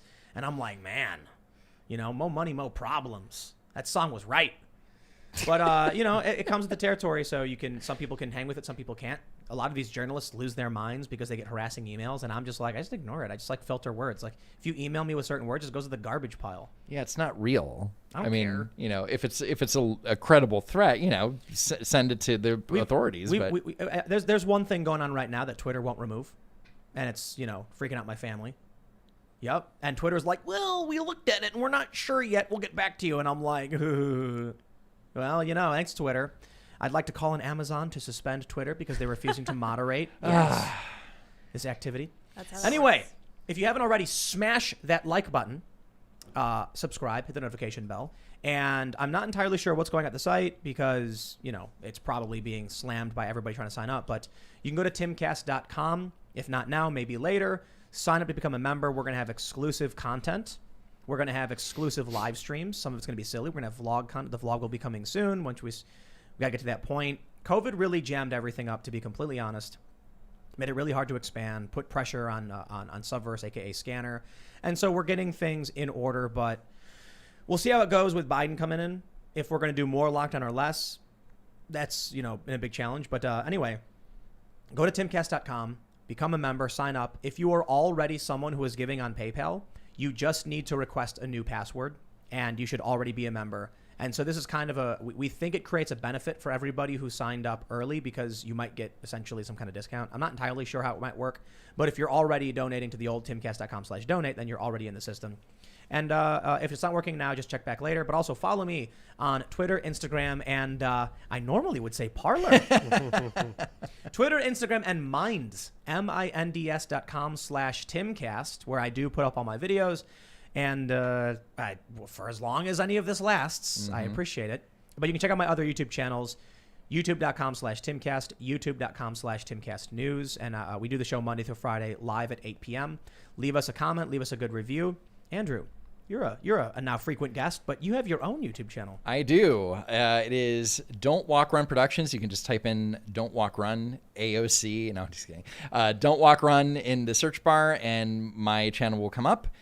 You can follow me on Twitter at Don't Walk Run, all one word. And if you want to see Luke's dog again, and please follow me on Instagram at Don't Walk Run Productions. I am not posting like every single day. I'm not annoying, I swear. But please, just follow me there. Subscribe to my YouTube because I don't post all the time there either. Just like once a week. Just once a week. I might allow you to exploit the dog later on today, but we'll see. But also don't forget to follow Ian at Ian Crossland. Yes. He left, but he's on all always platforms. Yes, Yep. correct. Here. And should I? Okay. Luke, who are you? Who the heck are you, man? My YouTube channel is We Are Changed, but I would become invincible if you guys would just sign up to my email list, which you could very easily do on wearechange.org in the right-hand top corner. It's a way for me to actually have a list that can't be taken away from me, and I think that's really important. If you want the T-shirt that I'm wearing that says, "If you trust government, you don't know history," you could get it on wearechange.org/shirts. And one last thing, today is actually the 8-year anniversary of the death of Aaron Swartz. If you don't know who he is, look him up. He's a very important internet pioneer, freedom fighter, and he should be remembered through everything. His life and his activism was incredible and deserves a shout out at least. Right on. Don't forget to follow at Sour Patch Lids. Yes, I'm here in the corner. I push all the Worth buttons. the follow. That's definitely. what Andrew says. He Loves keeps saying Bitcoin. this. Absolutely I do worth love the Bitcoin. follow. Yes, tell me all about Bitcoin. I would like to learn. I think the reason I don't like listening to it is because I don't understand it. So if you have someone who can explain it really well, for sure. We're all afraid of things that we don't understand. Exactly. So that's my Yes. issue. Being scared is fun, right? just Imagine if kinda instead boring. of a roller coaster, they just shouted words at you. That's That's what they do on scary. Twitter. Thanks for hanging out, everybody. We will return. Timcast IRL will return for a sequel tomorrow at Yes, 8 p.m. correct. live. So thanks for hanging out. We'll see y'all then. Bye-bye. Bye.